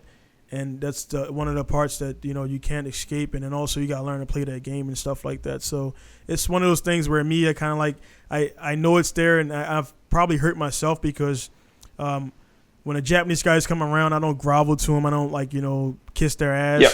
And they get it from all the other guys. So when I respect them, I say hello. I talk to them, but I don't. I'm not a jester. Yeah. And a lot of the guys who come over here, they just they do things and they light their hair on fire and they do things to. In the Japanese, they might seem like they like you, but they're like just laughing at you. Like, oh, this guy's a clown, and I refuse to do that. So, and as a result, it comes across to them like I don't like them or something like that. So then they just kind of put me in a. I've been judged before in a race and in a competition. And I had a little error or whatever, and I messed up. And I was like, all right, just straight up. I mean, I got to be razor sharp, no mistakes to get past. Yeah. And I noticed that, man. And I seen Japanese make mistakes, straighten out, clutch kick it and get back in it, and they go on. I'm like, and I'm like, man, that sucks. And when you see that, it's like, it is what it is, man. So, it is, politics. And I mean, have you experienced any yourself, like, seeing any things that kind of like pissed you off for a few moments and then like you're like whatever about it? Heaps, man. Heaps. So much. It's insane, but I have the mentality, and as soon as something goes wrong, whatever it is, man, the first line that comes in my head is in the brief, like in the, what do you call it? The, what's that document they send you before you, the regulations or whatever, the big list of crap that no one reads. Right. I'm the dude that reads that crap. Yeah. And there's one line, judge's decision is final. Right. As soon as something happens, that just gets imprinted in my head, and I just let it go. whatever, man. Like, that's what it's going to be. That's what it's going to be. Like, I've never been one to petition, never been one to, it's probably, I could have like pushed it and like, done something about it, but it's just, I don't know, it's just how I've been. I'm just like, if I've had a bad call, or if I've seen a bad call, or I've been involved in a team that's had a bad call, I just wipe it off, and that's it, man. It is what it is. Because if you become a guy that constantly petition, constantly whines, and now I see it a lot, man. I ain't gotta say names, but Twitter has become like a therapeutic bitch fest, and it's like, oh man, right after the event's not even like 5 minutes old. I don't agree with this, and I'm like, the judges see that, man. And so what do you think they're gonna think about you the next time they judge you and stuff like that? I myself seen it, and I didn't go online and bitch about it. I did wreck my car as a result, though. Well, that's not good. It was an event, and I definitely knew it was the conglomerate of people there. They really didn't care for me too much, and I seen some calls that were unfavorable for some guys, and then they would give it to other guys. So I took my car out, my S13, my 180 back when I put the RB26 in it. As in rage, I went out to Toge, man. I took a D1 car, it had D1 stickers all over it, about 500 and something horsepower out to Toge, and I'm drifting in third gear where these guys are drifting in second. And he's like, oh, Baka, slow down. So I'm like thinking I'm cool, and I fucking I come down the hill, third gear wide open, and I couldn't see where I was going at. So by the time I seen the ditch, it was too late. I couldn't shut it down. So most guys know this story already, man. I hit the guardrail, did a 180, went down the hill 10 feet, and then crashed into a tree. And I'm sitting in a fucking ditch like, dude, this is not real life, man. I got it. This is a fucking track car. Fuck. So, man, that set me back 2 years, man. Like, that set me back 2 years. I just got out the military, so I was making $1,000 every 2 weeks. So there was no way I spent about maybe 25, 30K building that car. And it was in a ditch, man. Luckily, I got out of the ditch without the cops seeing me, so I was saved. Yeah. Yeah, man. So man. So like, don't take your comp cars out and release stress, guys. That doesn't work. So I could still have that car right now today. Well, so it's complete wreck? Well, actually, it's sitting outside like 10 feet from me right now. I reshelled everything into a Sylvia. Yep. So only thing that got wrecked was the frame itself and the intercooler. Everything else was because it was very stiff. The roll cage definitely saved my leg because it kind of did the taco thing a little bit, and right where my foot was, the roll bar stopped the tree from coming inside the car. So yeah, man. So dude, I'm like, bro, this is a dream. Like, this has to be not real. I'm in the car like, fuck. Like, I'm just thinking about getting kicked out of Japan. My car stuck in the ditch. Then while I'm sitting in the car, because I sat in the car for about 10 minutes because I couldn't believe this shit was happening. I was like, well, how am I going to pull my RB26 out when it's on a foot? It's like a slope like this. I can't get an engine lift in there. So I got to get this engine out of this car. So I start pulling the D1 stickers off the car. I start pulling all the sponsor stickers off the car. And to the guys like, cops are coming, and I had to leave. So I had some D1 stickers on the side, and then if they would have seen the car, it would have been bad, man. It would have been really bad. So, again, we got it out of there. Had some help from the Yakuza mates. And, real story, man. Holy hell. Yeah, so that's like movie shit, man. No shit. But, yeah, that happened, man. That night was a result of a bad judging call, and I was mad. I didn't want to go on Facebook, but a buddy asked me to come out, and I was like, all right, yeah, I'll come out. And the kicker of everything is that same night, the car was road registered, so I had tags on it, but I didn't drive it too much. The insurance expired that same night, the insurance policy. So when a guy came to pick up the car, he was going to claim it and write it off as an insurance pickup. So when he checked my policy, he's like, dude, this expired last night. So I had to pay him $1,200 for that pickup. Wow. Man, $1,200, and I didn't have the money, so it took me 6 paychecks. I gave him $200, and his son, as a result, kind of knew that I owed him money, so he was coming. He's like, "Hey man, I need a clutch change," so I changed his clutch for free. Then I did. So at the last thing, I'm like, nah, dude. Here's the final $200. Take this beer to your father, and I don't want to talk because he took advantage of the situation. Yeah. His dad helped me out and everything, but he was kind of extorting me for service. And I was like, after the fifth, I was like, nah, man, sorry, dude. And I was like, man, Japanese are dirty too, man. So, well, yeah, man, that's a real story out there, guys, who didn't hear that story before. Oh, Jesus, man. All to drift. All for the drift life, man. Man, that's something I've never been able to do, street drift. I've never been able to do it. Dude, it's a... Well, what happened was, I blame Ibisu Toge course, because when I first drifted there, I was like, shit, man, I could drift on Toge, because once you link it up, you like, that's a real road. So I went on the actual roads. I'm like, drifting or whatever. But it's like, there's that feeling like, well, you know what you're doing is illegal. So it's like, you can't push hard. And then like, it's coming from a track where you're manjiing at the top of fifth gear down the straight. Yeah. Then you go to a toge where you're restricted to second and third gear, and you could push faster. That's where it's dangerous for us, because we're at the time I wasn't a pro licensed driver, but we're far advanced than the guys that are out there because they don't go to the track. So our level of pushing harder and faster is normal for us. So they kept telling me to slow down. I'm like, what do you mean slow down? Fast is good, right? But he's like, no, second gear only. So they were saying second gear. I'm like, dude, nah, man. Second gear is like nothing. My turbo's not spooled up. But, man. Yeah, that's one of the stories, man. But all right, actually about the one thing is D1NZ that's coming up this week, correct? Yep. What day is it going to be on? So it's Friday, Saturday, and Friday. I think the Friday, I really should know this, but the Friday is pretty much a practice and qualifying. And then the Saturday, they're putting it on Sky Sport TV. I don't know if that's live in Australia or America, but I know it's obviously live in New Zealand. Yeah, so that's going to be pretty crazy, man. I'm definitely going to try to tune in, man, for that. And what was it? So Sky. I guess this is the streaming service, or is it? It's a TV service. Yeah, it's a TV service that that they've partnered with. Right. So it's during another motorsport event, basically. So I'm pretty sure it's going to be kind of like World Time Attack. You got your time attack, and then you got your drifting, and then so it's going to be a pretty action-packed sort of day. As far as I'm aware, like I don't know all the details just yet, and I should. Right. But hey, it's all good, man. You show up to the China with an email. Yeah. So you get...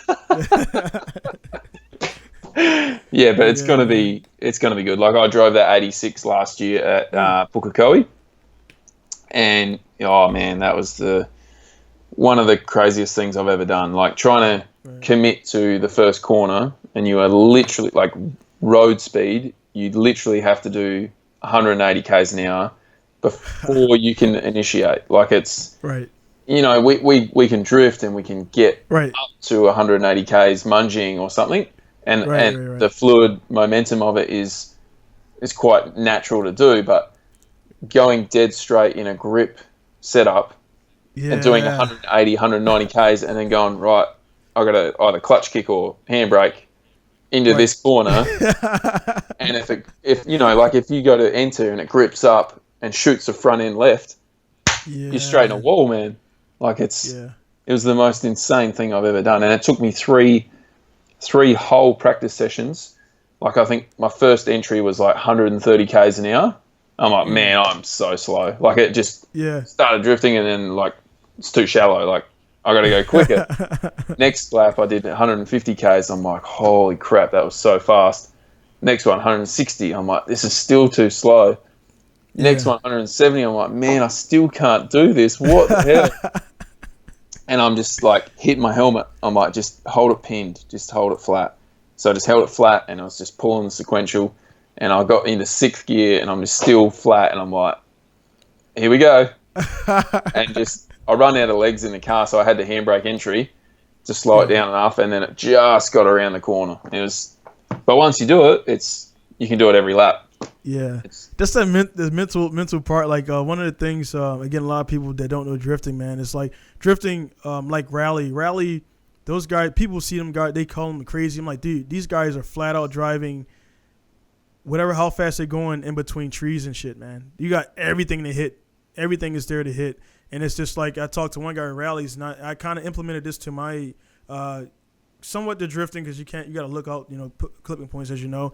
But with grip racing, like they just said, they don't look at the sides, they just look straight. So everything on the sides just kind of goes like this, and they just don't pay attention. Because if you look at a tree, dude, you know how it happens. If you look at an object, you're probably going to go towards it, and it's crazy how that happens. Yeah, can't explain that. But drifting, man, it's like we've all crashed when you get to a certain level, and like to come back out, the car's going to go and then redo it the next lap. I've had regulars come, they're like, dude, you just crashed, and then you came back, you shook off the dirt, and you clutch kicked the car, and you went around, checked, make sure everything's good to go, and you did the same thing again, and you pulled it off perfectly. I'm like, dude, yeah, because we can drift it, 20 times out, whatever. You get the odds are there, but it's that one time where you'll mess up, you'll come short. E-brake doesn't work, the e-brake's hot, brakes are hot, the clutch ain't holding or whatever. So we know that, and a lot of people don't realize, man, it takes a lot of heart in any motorsports to go back out there after you crash, after you wreck the car. For me, man, after a wreck, that first couple of times, like, then the next time, like, all right, whatever, right back in it. Yeah. And so I'm pretty sure you wrecked some cars in your time and everything, man. So it happens, man. But what I want to ask about now, the A6 that I seen you, what the A6 is, what engine's in there? 2J. 2J. Yeah. And so and it's who's the, because I tagged DKM. DKM. Yeah. So DKM built that car, or is that the? I don't know how it all evolved. So Toyota Galore Parts Group in New Zealand own the car. So that's like a wrecking yard sort of thing, or like a Toyota company. So he owns a lot of Toyota businesses in New Zealand, but he built the car, and then like DKM, the Jenkins boys, NTD developments. There was like a lot of people that built the car up over years. So like DKM might have started with it, like doing the cage or whatever. Then this person did the engine, and then this person did the tuning, and then like everyone sort of had time with the car. But this year, it's now. So the engine was, I don't know who the engine was built by, but the engine was put in by NDT. They tuned it, and then Casper Transmissions are going to be spanner checking it, like in between each round. And then DKM have come on board to be my pit crew for the year. So there's a lot of people involved with it all. Right. But it's just, that's the only way I can make it work without taking too much time out of all these businesses, it's and now my goal is to make sure all these companies involved in it get the most out of this whole year from me being aligned with them, so I'm going to go over to New Zealand, I'm going to show my audience everything these companies do. Like Casper, they do transmissions, and they pretty much service all the D1NZ field, whether it's sequentials, G-forces, diffs, everything, man. They do heaps of stuff. Then DKM, they do all the fab work. They got crazy stuff in the shop all the time. And it'd be like, if I come to Japan, I'd come to your workshop and make a video about it just to show the rest of the world what your shop's like, and it creates it opens the horizon to so many new people, whether or not they end up being customs or not, it's a pretty slim chance, but it just gives that wider audience to you, like it's. A case in point was like I don't want to say like it's a bad thing, but I never heard of DKM until I seen the picture. Then I clicked. I was like, oh, these guys. And I checked their work out. I'm like, man, these guys do cool work, and that's how it works, man. Yeah. Like people like they feel like, man, there's so many people out there. Like people share stuff all the time, but it's still, man, it's like everybody. It's so many people that people really don't. It doesn't register that, dude. There's so many humans on the globe, man, that not everybody knows everybody or follows everybody. You got snowboarders and Sean White and all those guys in this lane. You got BMX guys in this lane. You got skaters in this lane. You got Kelly Slater and the surfers in this lane. Like everybody's doing different things. They're known in their lanes, but when you come together, man, which is cool about the social media, is just bringing everybody together again and putting the service out there. So I didn't know personally, man. So now I got to go back on that picture and tag all those guys you just brought up because I was like, holy shit. Now they probably like, dude, I built that car. I did this. So now I'm going to go back and watch the video and like try to tag everybody, and then follow those guys too. because eventually maybe when I come to Australia, I'll link up with some of those guys or whatever. Or New Zealand. Definitely. So that's definitely the goal, man. So for the one thing I kind of want to leave this towards like the end of the conversation.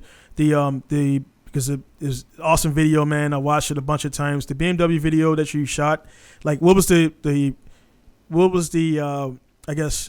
first time you looked at trying to drift on that road, and then how was the process of like getting to I mean, if you could talk about it, getting the go ahead to drift on the road, and also like the shooting process and everything. How was that overall? It was insane. Like it started. I actually found an email that I sent in 2011, I think it was. So 9 years ago now, and it was an email to myself, basically saying the coordinates of the road, the project name, what's involved to make it happen, and just another like a reminder underneath it, like just make it happen. So it's always been on my mind, and every year I'd send it's like a proposal, I guess, to the government or whatever, whoever's in charge of that road at the time, because it went from the council and then it went to the government owned, like, so it's meant to be a highway. Mm-hmm. So I'd send through the proposal to basically say I want to shoot an advert. Started off with a clothing advert to help promote my clothing business, and that's why I needed to shut the road down and do some filming of a car going up the hill. I never mentioned drifting or anything like that. And it got to a point where it was literally approved because like companies like Holden and whatever, they actually used to use that hill quite a lot to just do like, screen panning of a car cruising up there, because the scenic behind it is just incredible. Yeah, it look awesome. Yeah. And so that went on every year. I ended up having the, like, I don't know what you call him. Like it's like a mayor or whatever, like the head of a certain town. He sent me an email because he's seen an article in a newspaper about me going to China, and he just said, "Oh, awesome work. Love what you're doing. Rah rah rah." And he goes, "If there's anything I can do to help, just let me know with anything moving forward." So I just like, he might be able to help me here. So I sent him an email. I'm like, "Hey mate, you would know who I could get in touch with to try and get this approval of the road closure that I'm trying to do to make this crazy video." And he absolutely loved the idea, and he actually tried to help me make it all happen, but that all fell on deaf ears as well. Like it just never really got anywhere. And then last year, I noticed Brad Day, who ended up being the guy who filmed the whole thing. He's a 22-year-old kid man from Adelaide. Like he bases himself in Gold Coast now, but his family are in Adelaide, and he's from Adelaide. And I noticed he was doing all this crazy film work, like with Adelaide Motorsport Festival, and they were blocking roads off, and everything was just coming out heaps fast.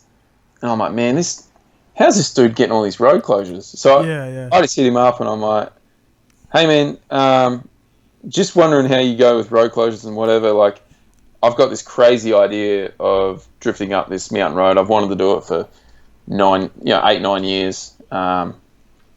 And he just straight up just said, "That'd be easy." And I'm like, no freaking way. And with no joke, within a month, approval was done, traffic management was sorted, his own traffic management crew were sweet to do it on so many days that we had planned. The cops got involved. They were all good with it. Like, insurance was good. Like, there was so many things that I didn't even factor in, and he sorted them all as well. Like so like, what's this guy like? I mean, if you could talk about it, man, what's this guy's connection? Like, what is he? I don't even like. So his parents, they run a Subaru mechanic shop in Adelaide. Okay. So his brother is quite heavily involved in racing around Australia. He's done like the development class for supercars. He's done the Porsche series. He's, they're a really successful family. And I don't know, Brad just got obsessed with filmmaking and loved making videos. And he just done all this crazy good work with all these companies around Australia. And then obviously with his brother and making these viral videos that, were just really freaking good. And then I don't know. He's got all the contacts to make this sort of thing happen, and that's the world, man. The more contacts you got, the more people you know, it works. It's all about who you know, eh? Like it's crazy. And then when it all happened, it just it felt like we had 2 months, like heaps of time to get everything sorted and in place, and then it all just come rushing up to the date that we'd locked in. Like I had to pay to put an ad in the paper to let the whole town know that I was locking it off, because there's only one way into the town and out. Oh, okay. I had to pay for all this stuff, and it was a crazy big expense for me to make it happen. Yeah. I wanted to do it, it's right. It's been a dream of mine for ages, and a lot of things kind of got screwed up on the morning. Like the traffic management team didn't set up the detours quick enough, so we ended up only having 4 hours to shoot that whole video. And Brad organised a tracking car, and that's his brother actually drove it. He's like a professional racer. And between the drones, the tracking car, like all the red cameras, the production crew that he had a couple of mates come over from Queensland, what we achieved in 4 hours was nothing short of just insane. Like it was, I had this vision. I just said to him, I want the first scene to be a massive impact, like visually and sound wise, and I want to be coming around this hill full tilt, smoke coming out, man. And that's all I want. The rest of it, you can do whatever you want, but I don't want slow-mo, I don't want music. I just want it to be raw driving. Yeah, it's this turbo and gearbox noise, man. Yeah. And engine noise. Yeah, and so we had a full audio system set up in the car. The whole passenger seat was full of audio gear, and there's microphones all through the car, and it was a crazy setup. And the day before we were shooting that, I took it out. 2 days before, I went to Malala just to make sure the car was all good, because you know what cars are like. They're so temperamental. Right. Took it out, and this electrical issue was happening. And it's got a smart wire in it. So there's no relays, nothing. It's a smart wire PDM. So it's all controlled in this one little electronic box. And I was having all these weird electrical issues. I thought it was the alternator, and then I'm changing all this stuff, and then before I knew it, the car wouldn't even start. It just died. I'm like, I'm 2 days out from the biggest dream that I've ever wanted. What am I gonna do? And all the money spent and everything, man. So I had to get a new smart wire sent from Sydney, expressed on a personal toll. Someone had to literally take it to the airport, put it on a plane, and then get to Adelaide. I had to get a toll to go to the airport, pick up that parcel, and physically deliver it to me. Cost a fortune. And I didn't even know if that was 100% the problem. Literally the night before, I got it at pretty much midnight the night before we were shooting, plugged it in, started the car, and that was the problem. And it was like, holy crap, man. If that would have happened on the day, the video would have never happened. Yeah, man. That's great. And that's why actually, man, this stuff, right? I mean, of course, I'm finding out about it. I'm pretty sure people in your circle know about it, but guys that are watching, and also you should know, man, the video is going to be in the intro and outro of this podcast, so people will see it. And again, I learned a lot about it. As far as Brad, man, you said he's currently 22 years old right now, dude. I'm thinking I'm watching the video this dude's maybe 30, late 30s, 40s, like that. Dude, the cinematic, the production, the arrangement, the shooting, all that stuff, man. Because I do a little bit, and I do video editing, so I got an eye for it a little bit. Yeah. But dude, the video actually, I didn't. When you released it, I was tracking you putting everything up. But the day you released it, I was actually down in Yokohama doing business. So when I was driving, between, I'm 8 hours from Yokohama. So anyway, I didn't watch it until about 3 days after. Yep. And it already had blew up, man. It was already Facebook, this many views, YouTube. I seen it on Yahoo. Oh, yeah? I seen it because Yahoo kind of takes all the thing from the search engine. Oh, of course. It trended on Yahoo for one point.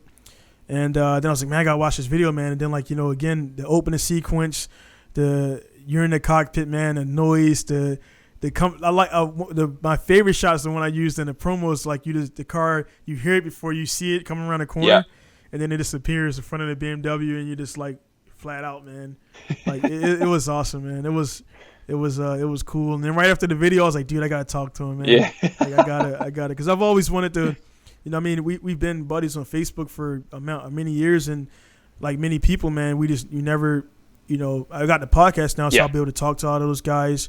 And I was like, eventually I'll run into you at an event, and that definitely plan on like running into you at an event at some point.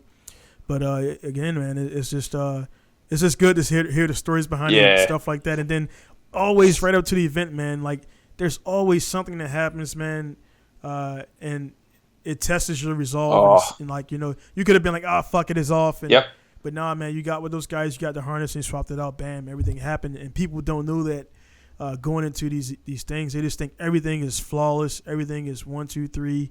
And then since 2011, you've been trying and getting shut down, and then you meet this guy, and he makes it happen, man. Yeah. So that's life, man. And it's definitely inspiration. I mean, for me, man, it's a major goal accomplished by yourself. But I don't think that's not it. I mean, I'm pretty sure you want to do more stuff, and it just elevates your stock and everything, man. So it's a cool thing, man. It's definitely you know. So you have plans on revisiting that road at a later time with the one via, or no? Well, I don't know if you've been to Australia, man, but there's countless amount of roads like that around here. So we've actually got a second video in the plan. Oh, nice. Nice. So like my original goal with the whole thing was obviously I just wanted to achieve and do that road. I didn't really care what happened with the video. If it blew up, if something happened, whatever, it didn't really faze me. Like, yeah, of course, you know, like yourself, we want to see success. Like, that's a given.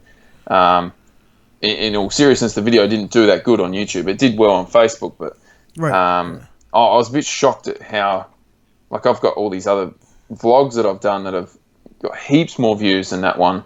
It could be down to what I named it, could be down to the tags I put in. I don't know, but the next one, I'm going to be sort of making it more of a story, more so than just the raw driving, you know, like yeah, I had a heap of good constructive criticism. But yeah, talking to Brad, we're going to make the next one more of a story, I think. So, yeah. Well, with YouTube, man, one thing, if you were to release this video 2 years ago, it would have been like a lot more views, because YouTube themselves, I mean, this video is gonna be on YouTube. I'm not, you know, I don't know, if, you know. Anyway, they know what it is. Basically, YouTube is made a lot of millionaires, and they're like, dude, we're spending a lot of money on PewDiePie and all these other guys. We got to throttle back. You just seen they just changed where kids can't monetize, and that was because, I mean, there was like over 50 channels with the same stuff, and they're all paying these kids a millionaire. Like that one kid was like, he's set for life. Yeah. You know, that one guy. And so YouTube's changed. As a result, I used to have about a solid 2,000 or 4,000 views, which for my level, my subscribers was a good amount. Dude, now my videos only register about maybe 200 to 300 views, because they scaled it back. Whereas though, if you don't have 100,000,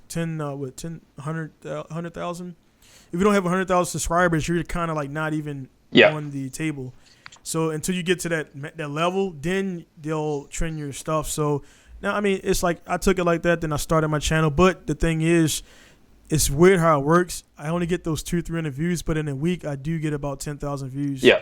So they add up, and it's weird how they do the analytics. But so it's still getting out there, but you don't see the massive amount of views. So for your video, saying that, if you released that video, I think again 2 years ago, it would have been great, like huge numbers. And Facebook, everybody's going to Facebook now to watch videos. So like you could post the same video on YouTube and post the same video, like the promo, for example. Yep. The promo for you being on the show on YouTube got about maybe 230 views. That same video the first day, it was like 15K views in like the first hour. Yeah, wow. Of the video. And I'm like, dude, that's like weird how that works. And now it's over 1 million or whatever for the promo. So it's weird how Facebook and Instagram and Twitter are now kind of replacing it. Vimeo just like went away, and it's like it did. That was and YouTube is changing. So instead of getting mad about it, like you said, man, the judges rule is final. I was like, all right, man, it's their game. I'll readjust, and the podcast is what I came up with because I didn't want to make videos and go out and spend all this time and get 200 views. Yeah. And like, I mean, you guys, that video, say you shoot, it took 4 hours. It was like rushed and everything, but I mean, as far as your timing for the road being shut down, but a lot of guys still don't know, setting up the drones, setting up the audio equipment, setting up the guys, setting up markers, getting the drivers, all that stuff to merge in 4 hours, dude. That's awesome, man. Well, the thing with that shoot as well is like Brad's extremely fussy, right? And he can never let another camera be in the shot. So if he's filming something, there cannot be, not even a GoPro mount, nothing. Nothing can be seen on that car. That's a camera. So from the very first section, I think the first the first 4 corners, I said to him, I want it to be one take, one set of marks only. Like, we got to get it. I noticed that. We got to get it first shot. But we obviously couldn't do it for the middle section because, so whole first section done in one shot, done. We move to the next section. And he goes, right, we'll get the drone shot first. So I do the drone shot up the hill. And then the drones are out the window and all the cameras are set up on each corner. Right, let's get that done. Then the cameras are moved and we do all the cameras on the car and we do that run. So there's 3 runs up the hill now. Then we get the tracking car. So tracking car behind, we do a run. That's number 4. Tracking car in front, and then I follow the tracking car. That's run number 5. And then after all that, we do a FPV drone run. So when we're doing like the final run, it's like there's 5 or 6 set of marks up the hill. Yeah. And people got no idea. They're straight on there like, oh, look how many times it took him to do it. Yeah. It's like, man, this wasn't no Ken Block thing. Like we didn't we didn't sit there doing the corner 10 times over to get it right. I was just about to say that, man. Ken Block, because that's the number one thing with Ken Block videos. Everybody like, dude, look at it, because you would see like where there would be like 1 or 2 set of marks. Then you would see where like it looks like about 17 takes to get this right and everything. I mean, hey man, he got the cash to lock it down and everything and stuff like that. 100%. No disrespect to him at all. Like he's absolutely killing it, Like, and I haven't actually even watched that latest one, the China one that he did, but that sort of come out not too long after I released mine, and it just went nuts. His did, and mine just sort of. Yeah, got squashed, and I was like, damn it, if I just sort of figured out a right tag, so if someone watched his and then mine popped up maybe, or I don't know. Yeah. But, it is what it is, man. Like, his videos are completely different to what I'm doing, so. Yeah, the thing about guys like him, before they even put the submit to upload it to YouTube, they already know, like, dude, it's going to do this many views in this many hours. It's like they already have, everybody's waiting for it. Yeah. So like that it's like that's one of the things you're going against that, and then like stuff like that. But I think because of the I mean, for me personally, I mean, even with the views, man, the video was shot. You guys got the road. To me, it's a success. Yeah. You got to do what you wanted to do. And as a result, I think for the next video, people will be looking out for that even more. So it's like every time you do it, it's like his first video Ken Block released. It wasn't really that. It wasn't like. Nobody was like, all right, cool, this guy's doing stunt driving, and then they realized the magnitude of what he was doing. Then he's doing the one on the water, and then he shuts down San Francisco, which nobody does. Yeah, and they're like, dude, this guy, and then of course, again, he's successful in his business, and that's where again for me, that sacrifice of not being able to do cool shit for many years, once the business gets flowing, then I can actually go to France. I can go to Estonia. I can come to Australia and do rounds and meet you guys and drive with you guys. So that's my goal, and that's why I work it, man. So again, for the video, man, again, it straight up and down, man. I enjoyed it. I watched it a bunch of time. It was when it came out, I watched it. I was kind of like in a bad mood, and I was like, man, look, he's doing that and everything. And then like, again, all my guys online, I don't look at it like, oh man, fuck, man, he's surpassing me and all that stuff. It motivates me, man. That's good, man. I turn that same feeling. I guess it's a fine line where you can be like, oh, fuck that guy, and he's doing this and that, and he got this, but I know that ain't the case. I know, like even before you told me what happened with the car, I know it wasn't straightforward. I know it wasn't straightforward. So I turned it into motivation, man. I never look on my timeline and be like, oh man, Nakamura won again or Daigo won again. Yeah. Like, I mean, it's like cool. Eventually, I've never. People who don't know out there, I've been in the game for this many years. I never podiumed ever. Yeah. It's just everything went from not working, and then the first time I've actually drove to an event. I got a trailer. I got top 16, and that was King of Asia. All those years before, I was driving to events. It was my daily driver. Oh, no way. Yeah, it was my daily driver. I would drive the R33 all over Japan. I drove down to Maze, which was like 11 hours from Masawa. Broke the transmission and drove back with no clutch, with pretty much clutchless. And then the engine blew on the way back. And then it's like people don't see that, man. I don't document it. Yeah, man, it's like now with the shop, I have trucks. So now the logistics is there. I can beat the shit out of the car and not worry about getting home. So that right there, man, it unlocked a different level of driving right away to me, I felt, versus driving to the event. And you think you're going 100%, like you say, man, this is slow. And then you look at a video like, that's fucking slow, man. And then, they'd like, dude, you got to get up. So you talking about 180, my fastest entry so far to date would only be like 125 kilometers before entry because I've only done Nico, and that was where Nico you got to go first, second, third, and then you just flick in. You can't really manji, because you just gotta turn in and go. And you've been on Nico before? No, circuit. Yeah, Nico's weird because you're drifting a flat spot. You're drifting on a flat road, and then it links up to a corner again. So, and then it got the whole third wheel where you get the wheel in the air. Yep. Everyone wants to do that, but that's not part of the line. And so when I first did that, that felt I washed off down the track, and so yeah, man, it's just crazy everywhere, man. So, but yeah, man, like I say, man, we're about 2 hours in, man. I don't want to take up too much of your time. Nah, we definitely could do this again, man. But and I got many more. Pretty much all the questions I had in my mind, I definitely asked those. More so being I wanted to get again for the guys that watch, and I'm not trying to create any drama between you and guys in Australia, but it's just my perception that it just seemed, like I say, we talked about before, where it just seemed like you had more love and everything outside of your own hometown, country, than it is, on a national scene. I honestly think it's just because like when they meet you or whatever, or like if they're a part of something that you're doing. You're just another dude. Like you're just mates sort of thing. It's not like a right. Yeah, I don't know, and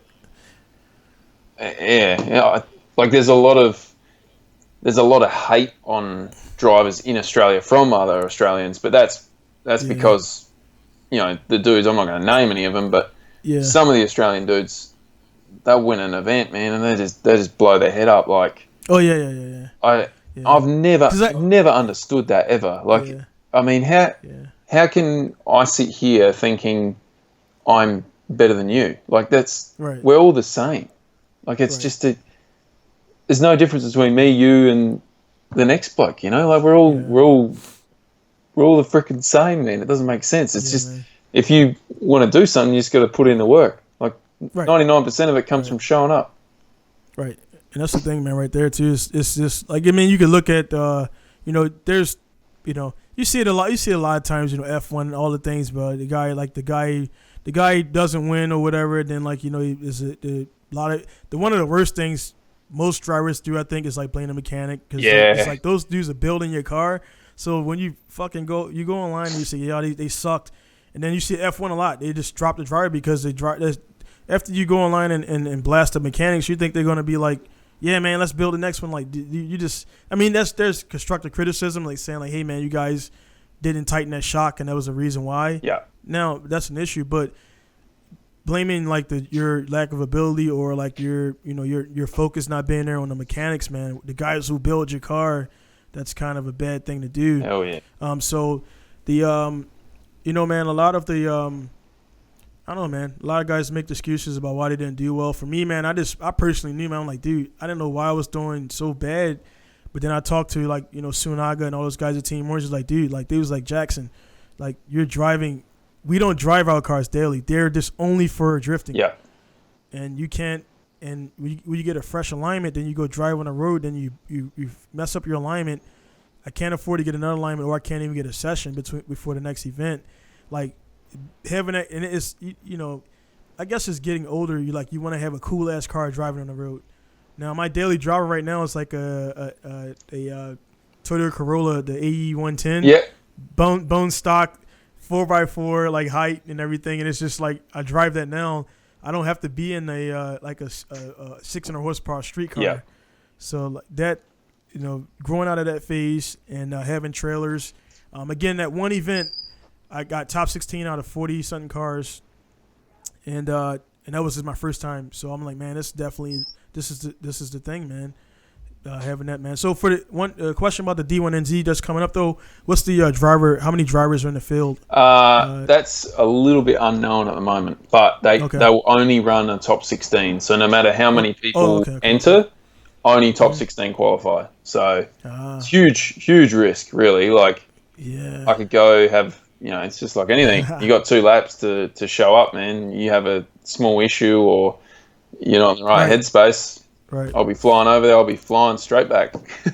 Right. So it's kind of, so I'm guessing so if they have, so it's top 16, they'll have a qualifying session or round. Yeah. So they got qualifying to figure out who makes top 16. Okay. And then the normal battle tree, top 16, top 8, top 4, final. So it's kind of like I didn't know it's in Japan they call it roulette. So in G1GP. What it would do, everybody would go on the track. They would open the track up, and there's an hour, and you can do 1 hour worth of laps, or you can go out there and do 2 laps, and you think you've done it, and you stop. Oh yeah. So it's called roulette. So they would let about maybe 20 cars at a time out, and you just drift continuously, and they would sit back in the stands and like pick out this car. This guy spun out. He's not gonna make it. They want a consistent run. So I thought they were going to call me for the next round. So I went out and did 3 laps, and I nailed them. And then I kind of went off and let the car cool down. And I guess it wasn't on a scale of things, I didn't make it. Yeah. And I was like, dude, that was weird, man. And so like it was like 30 or 40 something cars, and then they got down like in a 16 or whatever like that, and they ran it. So yeah, I didn't know that's the lost in translation things that happens. So it was it was no translator. And I was like, all right, so I know. So when they say roulette, I know what that means. So it kind of sounds like that, where they'll have maybe 40 drivers and they'll watch everybody do 2 runs, and then they'll determine. Yep. Okay, that's pretty cool, man. But you'll know your score. Like you do run 1. Okay. They'll put it up and say you got this score. This is where you're sitting in the leaderboard. So you know if you got to push harder, or you're sort of safe, and you can go that extra mile and whatnot. Because obviously qualifying first is going to be a lot more beneficial than qualifying 16. So okay, and this just being this to the first round, they don't. And I guess when they get past the first round, will they have like will there be any seed seats, or like, I mean, say if you finish first, second, and third from this round, do those guys got to qualify again next round? Yeah, or so it's always there's no seeded driving like that's pretty fair, man. That's pretty fair, man. So that's pretty cool, man. So for this being NZ, is Mad Mike going to be driving there, or no? He hasn't done the New Zealand series for quite a while. He's doing FD Japan this year. Okay. That's another one. Yeah. FD Japan is I'm going to try to petition, but I want to get this season. I want to get I want to do some drift muscle rounds and see how that thing goes, because again, the King of Asia license alone is not going to be enough for them to pass me. So I talked to Robbie Nishida. I'm not sure if you know Robbie, but Robbie was like, Robbie's one of those guys, man. Like you said, the head blowing up thing. This dude could be like, he's the coolest, levelest guy, man. I talk to him regularly. Like, we do a lot of business together. He bought some parts from me and saved the month for me with the money. And he's just a chill guy, man. Like, he's just a regular dude. He's been all over the world. He's drifted everywhere, and he's a normal guy. Then you get the one guy who win like the local event, and he's like, dude, I'm a rock star, and he starts a page and needs followers and all this stuff. Yeah. And like dudes like Daigo who could be like that. And well, I heard he speaks a little bit better English, but this dude he wins 3 different championships in 1 year, and he's like, then he's showing up at G1GP, Matsuri the next week in a missile chaser. Yeah. Like, it's like, dude, like we got guys like them, guys like yourself, man, who are established and doing things, and they're out there, and then they're level cool dudes, man. And it's like you run into the rock stars. I'm like, bro, like we're all drifters, man. We all destroy tires, and we all look down upon by drip drivers. So it's like, but yeah, man, it's cool, man. Like I say, we're 2 hours and 9 minutes in. Definitely gonna have you on again, man. Yeah, for sure. As probably towards the end of the season, man. I'd just like to do a recap with you how the season went. How many rounds do you plan on doing in D1NZ? All of them? Yeah, or just all 5. Okay. Yep. All 5, man. So, and the first, I guess the first round, you say it starts Friday. What's the last? Do they have what's the schedule for the last round supposed to be? Last round is the first week of May. May. So it's really that's pretty quick. Yeah, really. It's pretty quick. Sort of smashed out, and because round 2's in 3 weeks, and then then there's like a 4-week break, and then there's 2 rounds in 2 weeks, and then it's going to be crazy. So this car's got to be, man. It's like as soon as you leave the track, you got to start doing your post breakdown and your post inspections, like right away. You can't let it chill for 2 weeks. Yeah. Like, we normally do is put it on the back burner. I mean, honestly, man, my car's sitting outside, and my last event was 2015, and I still haven't done a post, and it's been 4 years. And it's like I haven't even done like the engine blew after the event. Oh. I went the next day. I went to the track after I qualified and made top 16. I went to the track to do more tuning. I was tuning, and my laptop. I was doing Power C, and while I was writing some settings, the laptop cut off, and it changed all of my timing to 60 degrees everywhere. So I went around again, and I noticed it was sounding weird, and then I came back. I'm like, dude, something's wrong. Took the piston out, dude. It was done. Damn. So and it was because the laptop battery died and everything. I checked my maps. I'm like, dude. So I shut the car off, and it was bad. So that was just guys out there. When you're doing live logging, make sure your laptop is charged at least 50%. So save your engine.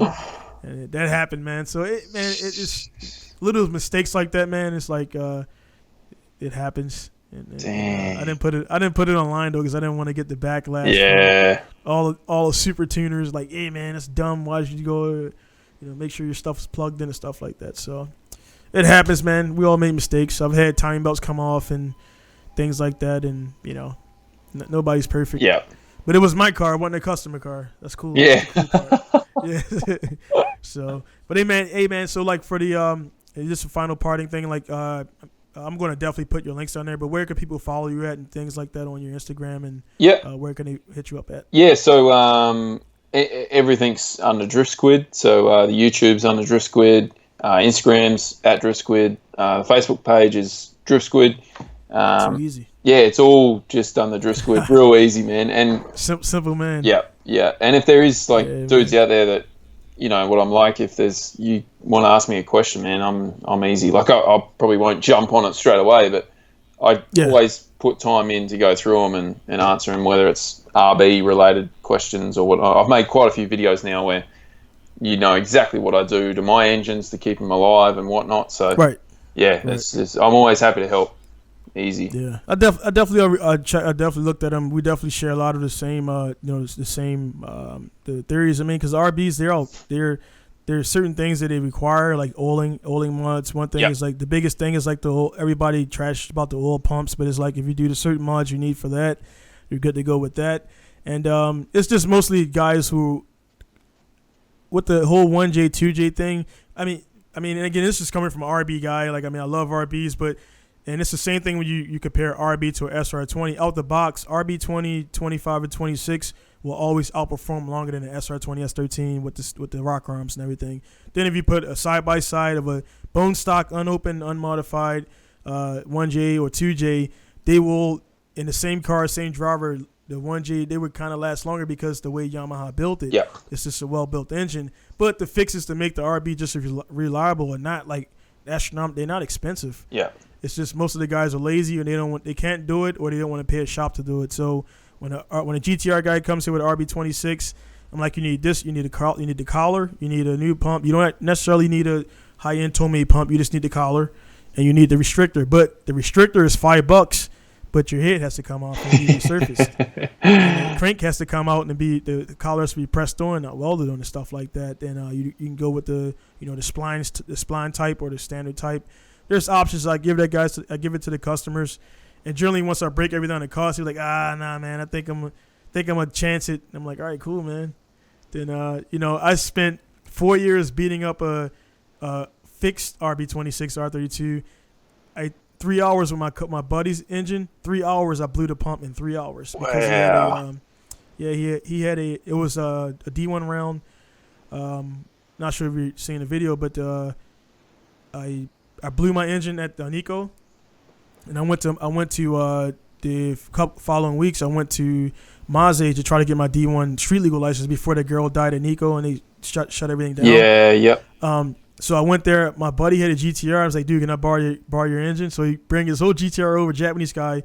I took his engine out, went from a 125,000, like it was up there in mileage. So I took his engine out, took all the stuff off, bolted all my it went from a grandma's GTR engine to a full spec track engine in like 2 hours. So his engine's like, what the fuck's going on, man? Like all these RPMs, all this stuff like this, and I trailered the car there, so I didn't drive it there. So it didn't really. I put it in, started it up, shut it off, put it on the trailer, loaded up my tires, and went to the track. So I went from just driving normal to just like banging off the limiter at 8,000 RPMs. So his valve train, only thing it had on it was the I just changed the oil. That was it. Yep. And so I put all my gauges on and everything. So 3 hours into it, man, I coming down the hill, and there's no oil pressure. I'm like, oh shit, the thing is blinking. So I shut the engine off, and engine was safe, but the oil pump was shattered. Yep. And I found my guy, and as a result, man, that what happened. I found a guy named Teps, run by a guy named Kana Iwahashi, who used to be D1 GP. His shop is right across the street from Top Secret. And Top Secret, I didn't know it was right there. I just kind of passed by. Yep. Top Secret is kind of more prestigious. His shop is kind of like more grassroots, but he does the same work. And I met this guy, man, and as a result of blowing a pump, and he had like pumps that's sitting up there, like, yeah, this happens a lot. So he has the pump up there, got a brand new OEM pump, took the oil pan down, took the subframe down, swapped the pump out, didn't sleep, man. So then after the event, I drove back, so I didn't sleep for like 2 days. And I'm driving back to from Maze to Masawa with my wife and my first kid. She was pregnant, and I'm falling asleep and shit at the wheel, and I'm like, dude. Like, yeah, so that was it. And all that stuff, man, I spent about $4,000, and I didn't get a single point. Kazuma-san, he was like, dude, can you just do a lap? I was like, dude, I can't, because after the pump blew, I did 2 laps with no oil in the turbo, and the turbo also messed up as well. Yep. So it's like, yeah, man, and most guys, that would defeat most people. But it's like, hey, man, it happened. It's part of the thing. And my thing, the way I think about it, I'm like, bro, we spin what we spin, but F1 spins what they spin, and they still blow engines. So yeah. It's going to happen, man. It's going to happen. That's dead right, man. That's dead right. Yeah, so that makes me feel better, though. I mean, that makes me feel better about the amount of money I spend. But that's kind of how I justify it, and like, all right, cool. NASCAR blows engines, yeah. That's the way I feel better about it, man. But hey, man, we definitely will do this again. I'd like to speak to you again after the round 5, which is really quick. I thought it'll be later. Yeah. But so we'll definitely speak after that. I'll follow you. I'll post your events. I'll share the stuff around to get more people on it, and just talk about how the series went and everything, and your thoughts and stuff on it. And hopefully, man, I'll be talking to a champion of D1NZ. So it is there, man. So again, brother, you got any final thoughts or anything you want to put out there? Or honestly, just massive thanks, bro. Can't thank you enough. Man. It's been awesome, mate. Yeah. Like appreciate it heaps. Love what you're doing, man. And no problem, man. Yeah, I want to come visit you over there, eh? Yeah, definitely. I got a slew of cars I'm building for just visitors. Like, just because, I mean, my track is 45 minutes from my shop, from where I sit right here. 45 minutes, and it's open 7 days a week. Wow. So there's no only time there's like conflicts is if they have a event, like they do karting and they do bike, but it's only in like from 8 o'clock 08 to about 12, and that's all done because they do it's quiet. They do so many laps, and also because they're quiet, they can run during lunch hours. Yeah. Drift cars got to shut down between 12 and 13. That's the agreement they have right there. So generally after like 1 o'clock, the track's open, man, and it could be. I mean, I go to the track by myself like a lot. It's just me and the track. I can go anywhere I want. I pay $40 for half a day. That's it, man. That's so good. Yeah, dude. So you definitely want to come over here, man, and I'll have cars ready to slide. They'll be a little bit above the China spec, the first ones. You know what I mean?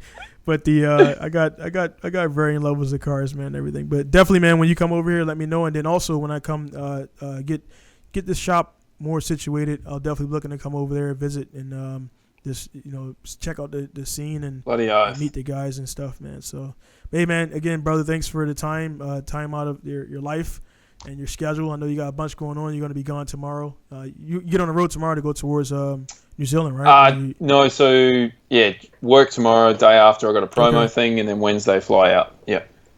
Still tons of work. Yeah. There's tons of stuff, man. So, again, always, man. Like I say, man, for my guests, if I got to be here at 2 a.m. to make it happen, I'll be here, man. Because again, that's you guys make it. I can come on here and talk by myself, but it's like I'll start saying the same shit over and over. And to have you here and go back and forth, and also, man, get to really to know you, man. Yeah. We'll go a little bit because I mean we kind of started out from where you're at right now to forward. So, I mean, I know it's a bunch of stuff before you got into that. We could talk for another 3-4 hours on that alone. Definitely. So, but hey, man, again, thanks for checking out, joining in. Everybody out there, make sure you check out Jake's Instagram and stuff like that. I'll post everything at the bottom for you guys. I didn't get any questions from you guys again, so make sure you go ahead and check out podcast at pinkustyle.com to submit your questions. Anything it could be, or anything, not even related to motorsports or whatever, just any questions, and I'll answer them to the best of my knowledge. If I don't know it, I'll just message you back personally and say I don't know it. I don't sound like a jackass speaking on politics when I don't follow them. It is what it is, man. So again, guys, thanks for tuning in, and this will be Donald Jackson, Jake Jones signing out from Misawa, Japan, and you're in Adelaide right now, correct? Yeah, man. Yep. Yeah, so from South Adelaide. Yep. So he signed off for South Adelaide. So see you guys later. And have a nice day. Make sure you torquing down those nuts and make sure you don't have any transmissions falling off, man. So see you guys later, man. Peace. Let me stop the recording. Hey, man, it was awesome, brother. Thanks for that. Thank you, bro.